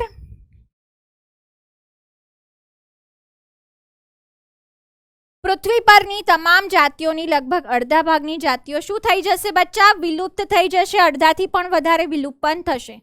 હવે આપણને આપ્યું છે કે કોઈ પ્રદેશમાં જૈવ વિવિધતાને નુકસાન થવાથી કઈ કઈ વસ્તુ થાય બેટા? તો જૈવ વિવિધતાને નુકસાન થાય તો પહેલું છે વનસ્પતિ ઉત્પાદનમાં ઘટાડો થાય. બીજું છે બેટા દુષ્કાળ જેવા પર્યાવરણીય ઉપદ્રવો થાય, એનું નિમ્ન પ્રતિરોધન થાય. એનું પ્રતિરોધન નહીં થઈ શકે. કેમ? તો બેટા વનસ્પતિ જ નહીં હોય તો ફ્લડ સામે, પૂર સામે, દુષ્કાળ સામે કોણ બચાવશે? થર્ડ છે વનસ્પતિ ઉત્પાદકતા, પાણીનો ઉપયોગ અને જંતુ તથા રોગચક્રો જેવી કેટલીક નિવસનતંત્રીય પ્રક્રિયાઓમાં પણ પરિવર્તનશીલતા વધવા પામી છે બચ્ચા. એ ચેન્જ થઈ રહ્યું છે. તો હવે આની માટે જવાબદાર કોણ? એના ઉપર આપણે ડિસ્કશન કરવાનું છે. તો જૈવ વિવિધતાની નુકસાનીના કારણો, causes of diversity, biodiversity loss. તો એમાં બેટા આપણને કીધું છે કે ધ એવિલ ક્વાર્ટેટ, ક્વાર્ટેટ એટલે બેટા 4. તો 4 મુખ્ય કારણો છે, 4 મુખ્ય દાનવી કારણો છે જેના કારણે જાતિ વિવિધતા લુપ્ત થઈ રહી છે. જેમાંનું પહેલું છે બેટા વસવાટી નુકસાન, that is અવખંડન, habitat loss and fragmentation. તો અહીંયા આપ્યું છે કે ઓકે હું તમને કહું કે જે મોટા કદના સજીવો છે એમને મોટી જગ્યા જોઈએ, મોટા કદના સજીવો છે એમને વધારે જગ્યા જોઈએ.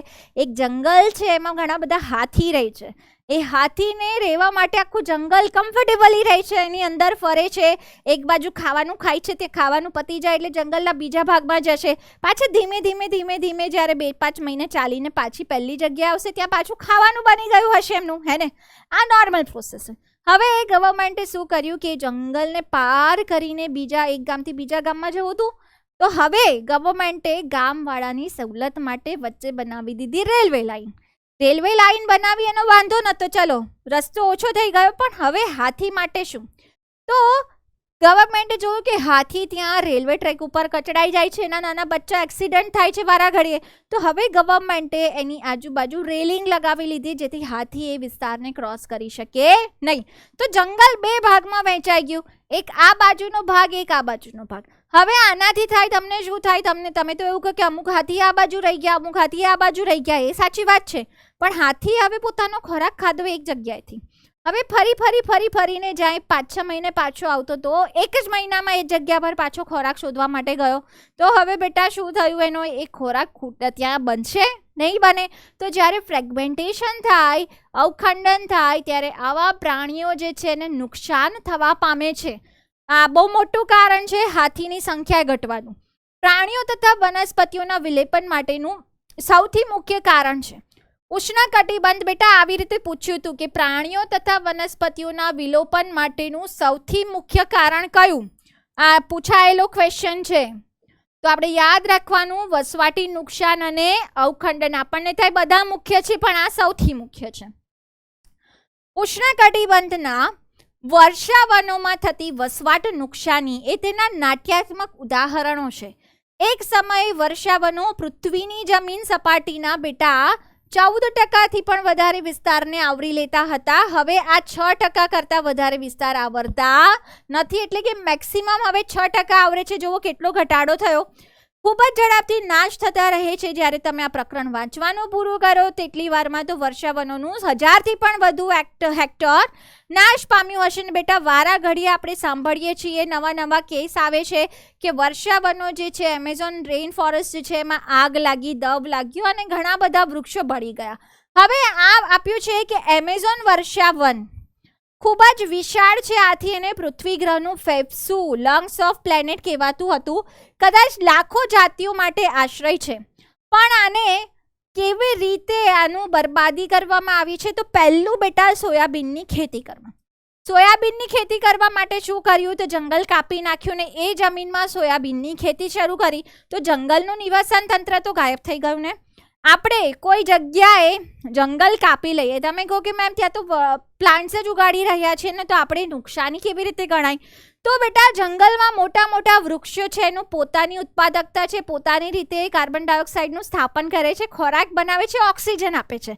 હવે હું એક જંગલને કટ કરું અને એની અંદર ઘણા બધી બોગનવેલ લગાવી દઉં, ઘણા બધા થોર લગાવી દઉં, ઘણી બધી નીલગીરી લગાવી દઉં, તો એ નિવસન તંત્ર આખું જોખમાયું કે નહીં? જે કામ એ મોટા વૃક્ષો કરવાના હતા એ નાના વૃક્ષો કરવાના છે. સોયાબીન કરી શકવાનું છે તો નથી કરી શકવાનું, તો આને નુકસાન કહેવાય. આવી વાત સમજમાં. તો પહેલું બેટા છે સોયાબીનની ખેતી માટે.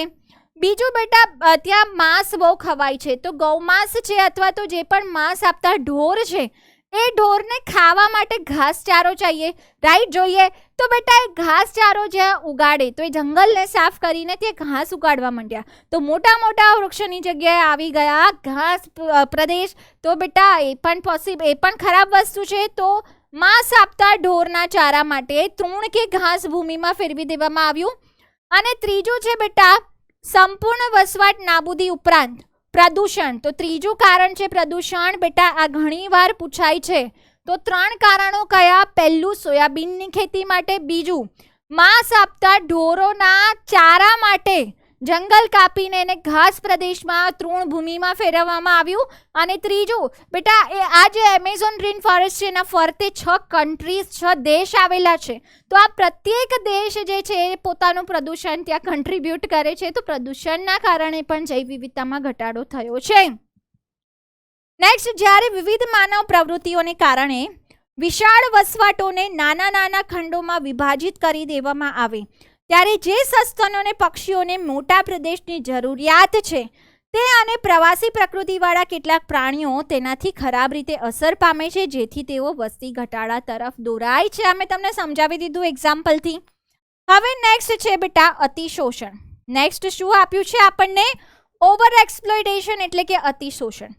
મનુષ્યો હંમેશા ખોરાક અને આશ્રય સ્થાન માટે પ્રકૃતિ પર આધાર રાખે છે, પરંતુ જ્યારે આવશ્યકતા લાલચ બની જાય છે, મેં તમને કીધું ને કે પૃથ્વી પર માનવ જ એક છે જેની પાસે જેટલી જરૂરિયાત છે તેના કરતાં વધારે મેળવવા માટે તે કેપેબલ છે.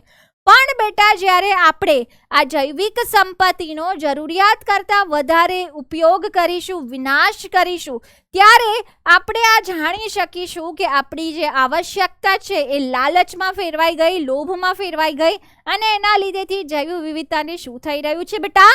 નુકસાન થઈ રહ્યું છે. એક મને નવી વસ્તુ જાણવા મળી હતી. હું જ્યારે નેચર ટ્રીપ પર જાઉં ઘણા બધા લોકો સાથે, તો એક મેમ હતા, એ ઇકોલોજિસ્ટ, એમની પીએચડી આમાં હતી. એમણે જે આપણા લેક્સ છે, પોન્ડ્સ છે, એના ઉપર, તળાવો ઉપર પીએચડી કર્યું હતું. તો એમણે એક વસ્તુ બતાવી કે તમે એવું કહો કે તમે વોટર બિલ ભરો છો, પાણીનું એક બિલ ભરો છો, રાઈટ? હવે બેટા એક વસ્તુ જાણવા જેવી છે કે આપણે જે પાણીનું બિલ ભરીએ છીએ, આપણા ઘરમાં જે આવે છે, ખૂબ જ ઓછું પ્રમાણ આપણે એનું ભરીએ છીએ. પાણી ખૂબ જ વધારે વાપરીએ છીએ. નોર્મલી અત્યારના રેટ પર લોકો 60 થી 70 લીટર પાણી પર ડે પર માનવ વાપરે છે, જે બધા અપર કેટેગરીમાં આવે છે, જે થોડું અફોર્ડ કરે છે, જેમને પાણી ઇનફ મળે છે. આપણે બોરવેલ લગાવ્યો છે, પાણી આપણે ત્યાંથી કાઢી રહ્યા છીએ. પણ આ તો બેટા ડાયરેક્ટ છે, આપણે ખાવામાં વાપરીએ છીએ, કોફીમાં વાપરીએ છીએ, ચામાં વાપરીએ છીએ. વાપરવાનું કોઈ આપણને ના નથી કહેતું, એવું નથી કહેતું કે દિવસના 2 લીટર પાણી નહીં પીવું, રાઈટ? પણ એના સિવાય પણ આપણે રોજિંદી વસ્તુમાં જે પાણી વાપરીએ છીએ તો વાપરીએ જ છીએ. પણ એમણે મને એક ઇન્સિડન્સ કીધો તો અમને લોકોને બધાને, જે ગ્રુપ હતું, કે જેમ કે આપણે એક પેન્ટ જે લાવીએ છીએ ડેનિમનું, રાઈટ? તો એ બનાવવા માટે આશરે એમને જે પાણી વપરાય છે ને 900 લીટર પાણી છે. તો જ્યારે એક જીન્સ ખરીદીશું, એ જીન્સ બનાવવા માટે કેટલું પાણી? તો આપણે રોજિંદા જીવનમાં જે વસ્તુઓ વાપરી રહ્યા છીએ, ટિશ્યુ પેપર વાપરી રહ્યા છીએ, પેપર વાપરી રહ્યા છીએ, આપણે જે પણ વસ્તુઓ વાપરી રહ્યા છીએ એ બનાવવા માટે કોઈક અમાઉન્ટમાં પાણીની જરૂર છે. અને જો એ અમાઉન્ટ આપણે એડ કરીએ તો એ જે છે એ હજારો લીટરમાં જતું રહેશે પર ડે, રાઈટ? તો બચ્ચા, પાણી બચાવવા માટે પાણી ઓછું પીવું કે ઓછું પાણીથી નાહવું એ જ ફક્ત એક વસ્તુ નથી. એની સાથે સંકળાયેલી, આપણા જીવન સાથે સંકળાયેલી બધી ઘટનાઓને આપણે જોવી પડે. તો એક એનું ઉદાહરણ છે નીડ્સ ટર્ન્સ ટુ ગ્રીડ માટે મેં થોડું સમજાવી દીધું. ચલો પાછા આવી જઈએ આમાં. મનુષ્યો દ્વારા થતા અતિશોષણને કારણે છેલ્લા 500 વર્ષોમાં બેટા સ્ટીલર સી કાઉ અને પેસેન્જર પીજિયન આ બંને જાતિ લુપ્ત થઈ ગઈ છે. આજે ઘણી દરિયાઈ માછલીઓની વધુ પડતા શિકારને કારણે સમગ્ર વિશ્વમાં ઓછી થઈ રહી છે. તેથી કેટલાક વ્યાવસાયિક રીતે મહત્વની જાતિઓનું લાંબુ અસ્તિત્વ બેટા શું છે? ખતરામાં મુકાયું છે. નેક્સ્ટ છે વિદેશી જાતિઓનું આક્રમણ, એલિયન સ્પીસીઝ ઇન્વેશન. તો બેટા ઘણીવાર એવું થાય કે બહારની જાતિ આવે અને ઓલરેડી જે જાતિ ત્યાં હોય એને નુકસાની કરે. તો આના ઉદાહરણો યાદ રાખવાના છે. વિદેશી જાતિઓ અજાણતા કે જાણી જોઈને ઇરાદાપૂર્વક કોઈ પણ આશયથી કોઈ પ્રદેશમાં દાખલ થાય. જેમ કે બેટા જળકુંભી બ્રિટનથી ભારતમાં આવી હતી અને ભારતમાં માછલીઓના લુપ્ત થવા માટેનું કારણ છે. તો કેટલીક જાતિ આક્રમક થાય અને સ્થાનિક જાતિઓમાં ઘટાડો કરે. જેમ કે બેટા આપ્યું છે નાઇલ પર્શ. નાઇલ પર્શ એક જાતની મીઠા જળની માછલી છે, આ પણ યાદ રાખવાનું. ક્યાંથી બેટા? અહીંયા જુઓ, દક્ષિણ આફ્રિકા નથી, પૂર્વ આફ્રિકા છે. પૂર્વ આફ્રિકાના વિક્ટોરિયા સરોવરમાં જ્યારે લાવવામાં આવી ત્યારે તેના પરિણામ સ્વરૂપે સરોવરમાં રહેલી સિચલીડ ફિશ જે છે, સિચલીડ માછલીઓ, તેની 200થી પણ વધારે જાતિઓ એકસાથે શું થઈ ગઈ બેટા? વિલુપ્ત થઈ ગઈ. તો પહેલું ઉદાહરણ અહીંયા છે. કયું પહેલું ઉદાહરણ છે બેટા? તો પૂર્વ આફ્રિકામાં વિક્ટોરિયા લેકમાં શું લાવવામાં આવ્યું બેટા? તો નાઇલ પર્ચને લાવવામાં આવી, જે એક મીઠા પાણીની માછલી છે. તેણે ત્યાંની સ્થાનિક સિચલીડ માછલીની 200થી પણ વધુ જાતિઓને લુપ્ત કરી. સેકન્ડ બેટા ખૂબ જ ફેમસ એક્ઝામ્પલ છે કેરેટ ગ્રાસ, ગાજર ઘાસ જેને આપણે કહીએ છીએ. પાર્થેનિયમ, પાર્થેનિયમ સિવાય એક લેન્ટેરા કેમેરા છે જેને ગાંધારી કહેવાય છે. અને જળકુંભી આપણને ખબર જ છે. તો આ વિદેશી જાતિઓ છે આક્રમક નીંદણ જાતિઓ. હવે બેટા આક્રમક એટલે ખૂંખાર કે વનસ્પતિ ખૂંખાર ના હોય, આક્રમક એટલે એ ખૂબ જ ઝડપી દરે વધે અને એટલા ઝડપી દરે વધે કે ત્યાં ઉગતી વનસ્પતિઓને ઉગવા ન દે. પર્યાવરણીય નુકસાન અને આપણી સ્થાનિક જાતિઓ માટે ઉદ્ભવેલ ખતરાથી પરિચિત હોવા જોઈએ. તાજેતરમાં બેટા જળચર, હવે આ ત્રીજું ઉદાહરણ યાદ રાખવાનું છે. જળચર સજીવ ઉછેરના હેતુ માટે ક્લેરિયસ ગેરિપિનસ નામની આફ્રિકન કેટફિશ લાવવામાં આવી. ઇન્ડિયામાં ઇવન ગુજરાતમાં પણ ઘણા બધા તળાવમાં હતી, આ લાવવામાં આવી હતી. જેના કારણે સ્થાનિક કેટફિશ માછલીઓ જે હતી તેમને નુકસાન થયું, તે વિલુપ્ત થવા માંડી. તો એની સામે પછી ગવર્મેન્ટે પગલાં લીધા હતા, ખબર પડી ગઈ એટલે. નેક્સ્ટ છે બેટા સહવિલોપન કે સહલુપ્તતા. સવિલોપન સહલુપ્તતામાં છે જ્યારે એક જાતિ લુપ્ત થઈ જાય છે ત્યારે તેની સાથે સંકળાયેલી વનસ્પતિ અને પ્રાણી જાતિઓ પણ ફરજિયાત રીતે લુપ્ત થઈ જાય છે. જેમ કે બેટા લાઇકેનમાં કોઈ એક લુપ્ત થશે તો લાઇકેન જ નહીં બચે, હે ને. એવી જ રીતે યજમાન માછલીની જાતિ લુપ્ત થાય તો તેના ઉપર જે પરોપજીવી જૂથ છે બેટા તે પણ પૂર્ણ થઈ જશે.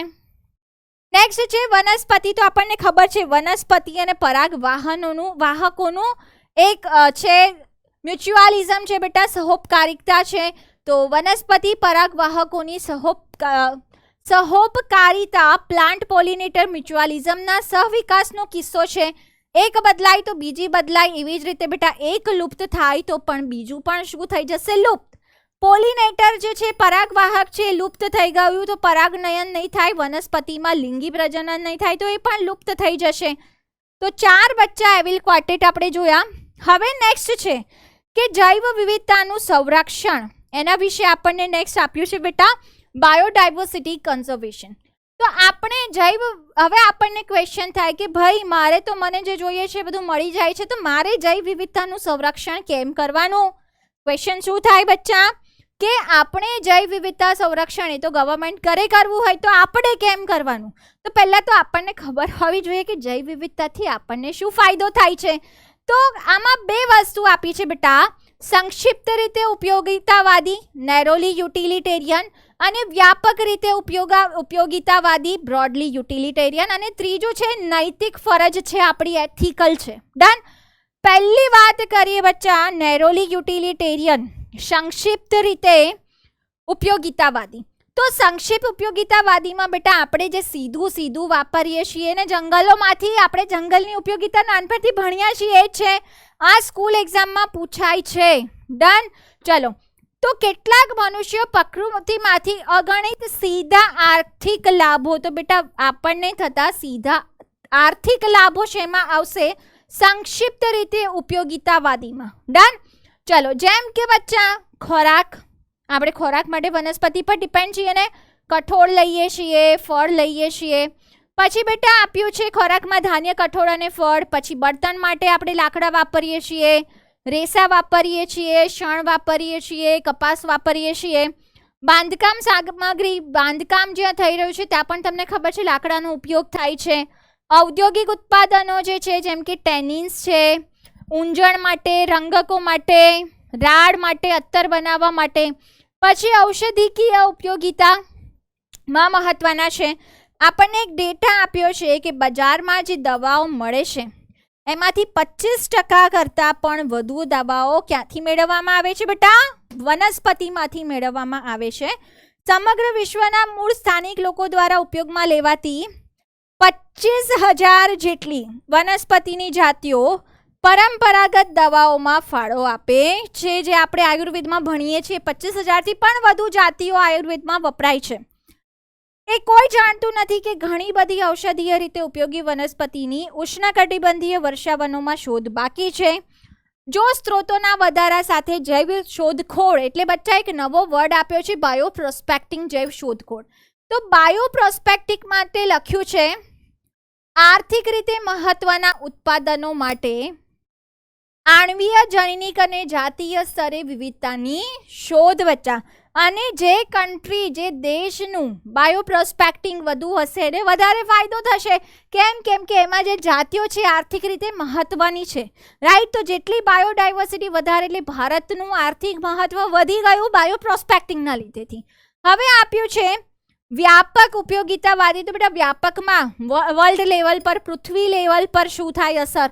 તો જો આપ્યું છે કે ખૂબ જ ઝડપથી નાશ પામતા ઘટતા જતા એમેઝોન જંગલો પ્રકાશ સંશ્લેષણ દ્વારા પૃથ્વીના વાતાવરણમાં કુલ ઓક્સિજનના 20% જેટલો ઓક્સિજન પહેલા ઉત્પન્ન કરતા હતા. તો પહેલા બચ્ચા પ્રકાશ સંશ્લેષણ, એનાથી ઓક્સિજન ઉત્પાદન પહેલું આવશે. બીજું બચ્ચા શું આપ્યું છે? તો તમારી નજીકની હોસ્પિટલમાં એક ઓક્સિજન સિલિન્ડર પર કેટલો ખર્ચ થાય એ કરો તો તમને પૈસાનો આઈડિયા આવી જશે કેટલું ઇમ્પોર્ટન્ટ છે આ. બીજું છે બેટા પરાગવાહકો. જેમ કે સૌથી વધારે પરાગવાહક કોણ છે? સૌથી વધુ વ્યાપક મધમાખી, પછી ભમરા, પક્ષી, ચામાચીડિયા દ્વારા નિવસન તંત્રો આપણને પ્રદાન કરે છે. પ્રાકૃતિક પરાગવાહકોની મદદ વગર પરાગનયન પૂર્ણ ન થાય તો આપણે બેટા એનો ખર્ચો કરીએ તો કેટલો બધો લાગે. નેક્સ્ટ આપ્યું છે બીજા અપ્રત્યક્ષ લાભો છે જે આપણને પ્રકૃતિમાંથી મેળવીએ છીએ. જેમ કે લાકડાના જાડા ગોળવા ફેરવીને ચાલવાનો, વન ભ્રમણ દરમિયાન વસંત ઋતુમાં સંપૂર્ણ ખીલેલા પુષ્પો નિહાળવાનો. તો બેટા આપણને આપ્યું છે કે વોકિંગ થ્રુ થીક વુડ. આ તો કુછ બી લખ્યું છે, જાડા ગોળવા ફેરવીને. એવું કીધું છે કે જંગલમાં આપણે ચાલી રહ્યા છીએ, આપણે ફોટોગ્રાફ્સ લઈ રહ્યા છીએ અને માણી રહ્યા છીએ પ્રકૃતિને. એના સિવાય બેટા આપણે અત્યારે જે સિઝન છે, રાઈટ, તો વસંત ઋતુમાં પુષ્પો ખીલ્યા એને જોઈએ છીએ. એને જોઈને આપણું મન પ્રફુલ્લિત થાય છે કે પછી બુલબુલના ગીતો સાંભળીએ છીએ સવારમાં. આ બધા સૌંદર્યલક્ષી આનંદો પણ આપણને મળે છે. તો હવે થર્ડ દલીલ છે બેટા એથિકલ દલીલ, નૈતિક દલીલ. તો નૈતિક દલીલ શું છે? તો એનો સંબંધ આ પૃથ્વી ગ્રહ પર રહેલી એવી વનસ્પતિ, પ્રાણી તથા સૂક્ષ્મજીવોની લાખો જાતિઓ સાથે છે જેના આપણે ઋણી છીએ, કે જેમની સાથે આપણે રહીએ છીએ. દાર્શનિક કે આધ્યાત્મિક રીતે આપણે એ સમજવાની જરૂર છે કે દરેક જાતિઓ તેનું આંતરિક મૂલ્ય ધરાવે છે. એક નાની કીડી પણ છે તો બેટા એ કીડીનું પણ એક પોતાનું મૂલ્ય છે જે ઇકોસિસ્ટમમાં એક વેલ્યુ એડ કરે છે. Every living creature matters. દરેક જીવ કંઈક મૂલ્ય ધરાવે છે, ભલે પછી આપણા માટે તેનું વર્તમાનમાં કોઈ પણ આર્થિક મૂલ્ય ન હોય. ભવિષ્યની આવનારી પેઢીઓને સારી રીતે સુનિશ્ચિત કરવા તેમજ તેમની સુખાકારી માટે આપણા જૈવિક વારસાનું જતન કરવું એ આપણી શું છે બેટા? નૈતિક ફરજ. તો આ નૈતિક ફરજ નિભાવવા માટે હવે બેટા આપણે કયા કયા પગલાં લઈશું? તો આપણે જૈવ વિવિધતાનું સંરક્ષણ કેવી રીતે કરવું જોઈએ બચ્ચા? સંરક્ષણ માટે ઇંગ્લિશ વર્ડ છે કન્ઝર્વેશન. કયો શબ્દ છે? કન્ઝર્વેશન. જ્યારે આપણે સમગ્ર નિવસન તંત્રને સુરક્ષિત કરીએ છીએ ત્યારે જૈવ વિવિધતાના બધા જ સ્તરો પણ સુરક્ષિત થઈ જાય છે. જેમ કે બેટા આપણે વાઘને બચાવવા માટે આખું જંગલ જે છે એને બચાવી લીધું. આપણે જે એશિયાટિક લાયન છે ગીર ફોરેસ્ટમાં, તો એ જંગલનું નેશનલ પાર્ક બનાવી લીધું. એમાં જેટલા પ્રાણીઓ વનસ્પતિ છે બધાનું સંરક્ષણ કરી લીધું. ત્યાં કોઈ બીજી એક્ટિવિટી અલાઉ નથી. તો આને કહેવાય બેટા સ્વસ્થાન સંરક્ષણ. કયું સંરક્ષણ કહેવાય? સ્વસ્થાન એટલે કે પોતાની જગ્યાએ, ઇન સિટુ, ઓન સાઇટ. જ્યારે કોઈ એવી પરિસ્થિતિ હોય કે આપણે પ્રાણીને, સપોઝ વ્હાઇટ ટાઈગર છે એની સંખ્યા ઓછી થઈ રહી છે, વિલુપ્ત થઈ રહી છે, તો આપણે એને લઈને 2 વાઘને નર માદાને મૂકી દીધા પ્રાણી સંગ્રહાલયમાં, અથવા તો કોઈ સફારી પાર્ક બનાવ્યો એમાં એને મોટી જગ્યામાં માનવની દેખરેખ હેઠળ સુરક્ષિત કર્યા. તો બેટા એ શું થયું? પર સ્થાન સંરક્ષણ. ડન છે. એક્સ સિટુ કન્ઝર્વેશન, બાહ્ય સ્થાન સંરક્ષણ. હવે આપ્યું છે જ્યારે એવી કોઈ પરિસ્થિતિ હોય જ્યાં પ્રાણી વનસ્પતિનું અસ્તિત્વ જોખમ કે સંકટમાં મૂક્યું હોય, તેને વિલોપનના સંકટથી બચાવવા ત્વરિત પગલાં લેવાની આવશ્યકતા હોય તો તેને એક્સ સિટુ કન્ઝર્વેશનમાં મૂકવામાં આવે છે અને આ ત્યારે ઇચ્છનીય અભિગમ છે. હવે સ્વસ્થાન સંરક્ષણના ઉદાહરણો લર્ન કરીએ. તો વિકાસ તથા સંરક્ષણની વચ્ચેના સંઘર્ષનો સામનો કરવા છતાં પણ ઘણા રાષ્ટ્રોને અવાસ્તવિક લાગે છે અને તેમની તમામ જૈવિક સંપદાનું સંરક્ષણ કરવાનું આર્થિક રીતે વ્યવહારિક લાગતું નથી. તો ઘણા બધા દેશો એવા છે જેમની પાસે એટલી ઇકોનોમી સારી નથી, તો એ વિચારે છે કે આમાં ખર્ચો અમે નહીં કરી શકીએ. નિશ્ચિતપણે જેટલા સંરક્ષણના સ્ત્રોતો ઉપલબ્ધ છે તેનાથી વિલોપનમાંથી બચવાની રાહ જોતી જાતિઓની સંખ્યાને બચાવવી દૂરની વાત છે. વૈશ્વિક આધાર પર આ સમસ્યા શ્રેષ્ઠ સંરક્ષણવાદીઓ દ્વારા સંબોધવામાં આવી છે.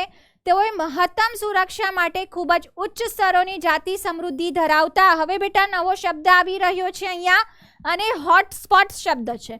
તો ખૂબ જ ઉચ્ચ સ્તરોની જાતિ સમૃદ્ધિ ધરાવતા અને ઉચ્ચ પ્રમાણની એન્ડેમિઝમ એટલે કે સ્થાનિકતા. હવે સ્થાનિકતા માટે આપણું કોમન એક્ઝામ્પલ ગુજરાતનું.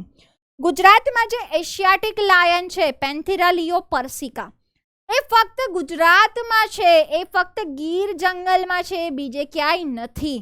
નેચરલી એ બીજા કોઈ જ જંગલમાં, કોઈ જ અભયારણ્યમાં નથી. એટલે કે બેટા એ એશિયાટિક સિંહ, એશિયાઈ સિંહ છે, એ ગીર જંગલમાં શું છે? સ્થાનિક છે, એન્ડેમિક છે. શું છે બચ્ચા? એન્ડેમિક છે. તો એન્ડેમિકને વધારે બચાવવાની કેમ જરૂર છે?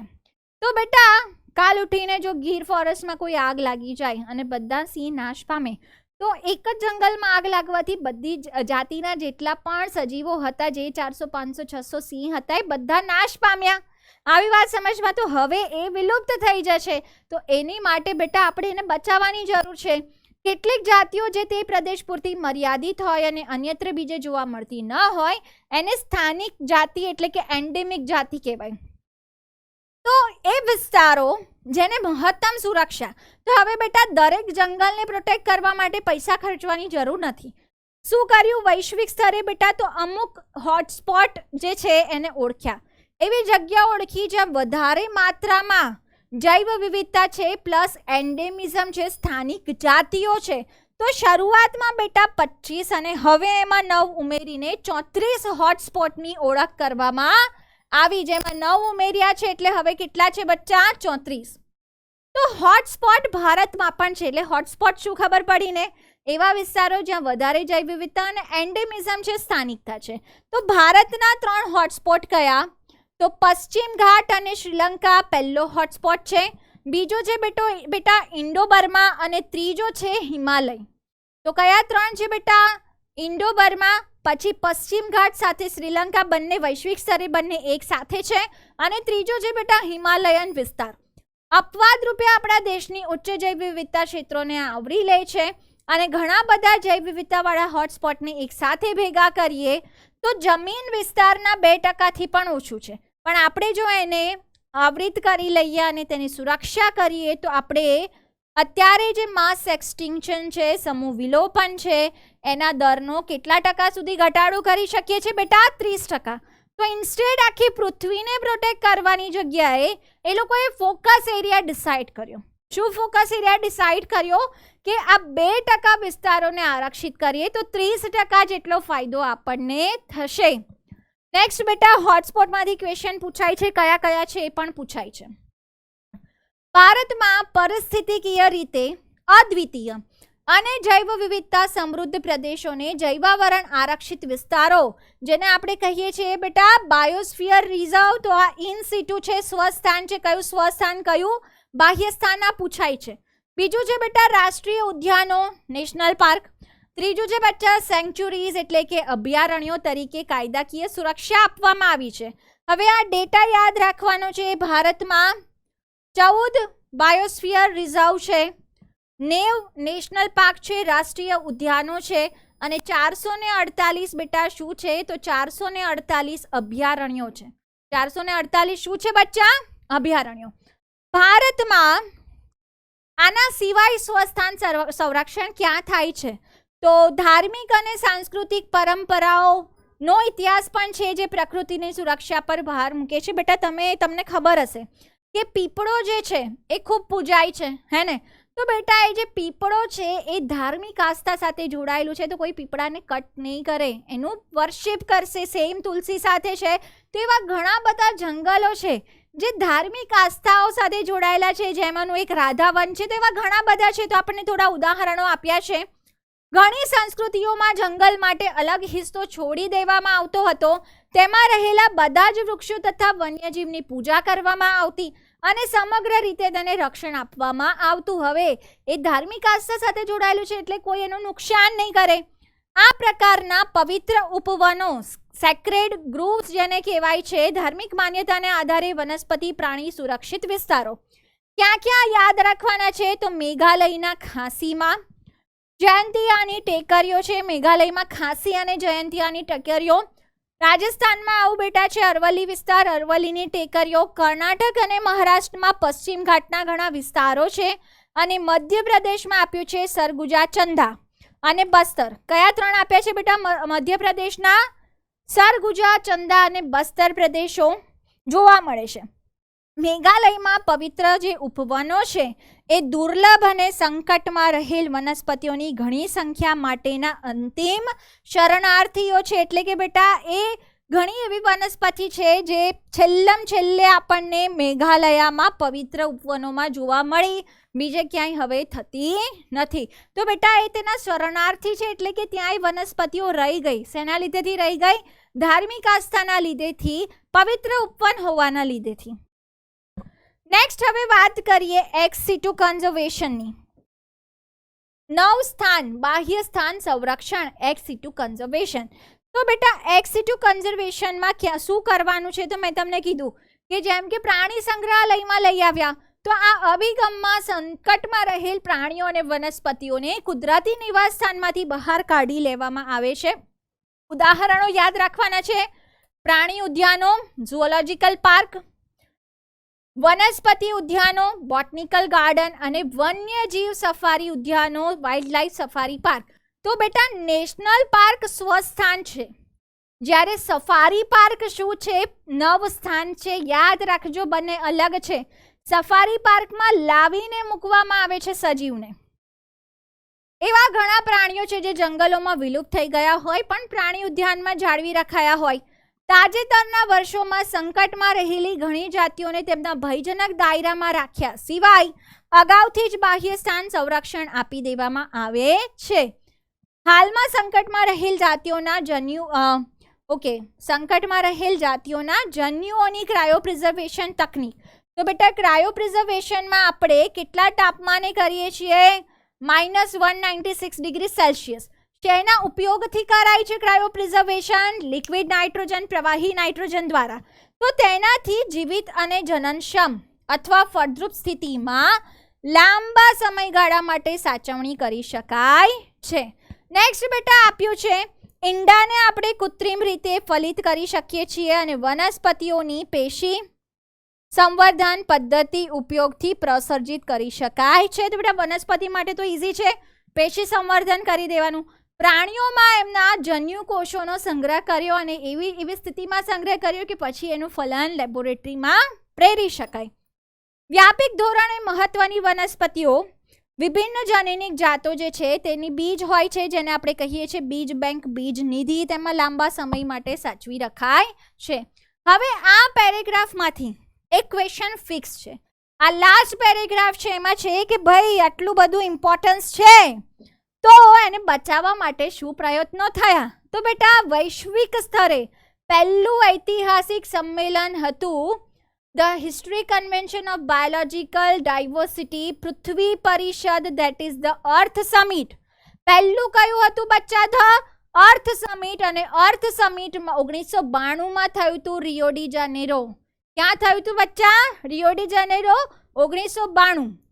તમામ રાષ્ટ્રોને સંબોધીને કહેવામાં આવ્યું હતું કે જૈવ વિવિધતાના સંરક્ષણ માટે યોગ્ય પગલાં લેવા તેમજ તેના લાભોનો એ રીતે ઉપયોગ કરવો કે તે લાંબા સમય સુધી મળતા રહે. તો તમે કોઈ કન્ટ્રીને એવું કહો કે તમારે તમારી ડાયવર્સિટી વાપરવાની જ નહીં, તમારે પર્ટિક્યુલર કોઈ આ જંગલ છે એનું આ લાકડું વાપરવાનું નહીં, ચંદનને પ્રોટેક્ટ કરો, ચંદનનું લાકડું જ નહીં વાપરવાનું. પોસિબલ છે, એ લોકો કરશે? નહીં કરે. તો બેટા અર્થ સમિટમાં શું કર્યું હતું? તો અર્થ સમિટમાં વેલિડ વસ્તુ કીધી હતી કે તમે વાપરો, જૈવ સંપત્તિ વાપરો, એનો કોઈ એ નથી, ના નથી, પણ એવી રીતે વાપરો કે લાંબા સમય સુધી મળતી રહે, એનું રિસ્ટોરેશન કરો. નેક્સ્ટ બેટા સેકન્ડ થઈ હતી 1992 પછીના 10 વર્ષ પછી 2002માં આફ્રિકામાં થઈ હતી. જગ્યા કઈ છે બચ્ચા? જોહાનિસબર્ગ. તો આફ્રિકાના જોહાનિસબર્ગમાં 2002માં એક વિશ્વ પરિષદ થઈ જેને આપણે વર્લ્ડ સમિટ કહીએ છીએ. અને હવેની વર્લ્ડ સમિટમાં વિશ્વના બેટા ટોટલ 190 દેશો, કેટલા દેશો? 190 દેશોએ પ્રતિજ્ઞા લીધી, બચ્ચાએ વચનબદ્ધ થયા કે 2010 સુધીનામાં આ જે દેશો આમાં સમાયેલા હતા વર્લ્ડ સમિટમાં ગયા હતા તેઓ વૈશ્વિક, પ્રાદેશિક તેમજ સ્થાનિક સ્તરે, વૈશ્વિક સ્તરે પણ હેલ્પ કરશે, પ્રાદેશિક એમની કન્ટ્રી લેવલ પર અને સ્થાનિક દરે ઘટતા જતા જૈવ વિવિધતાના વર્તમાન દરમાં નોંધપાત્ર ઘટાડો કરશે. જૈવ વિવિધતામાં ઘટાડો નથી.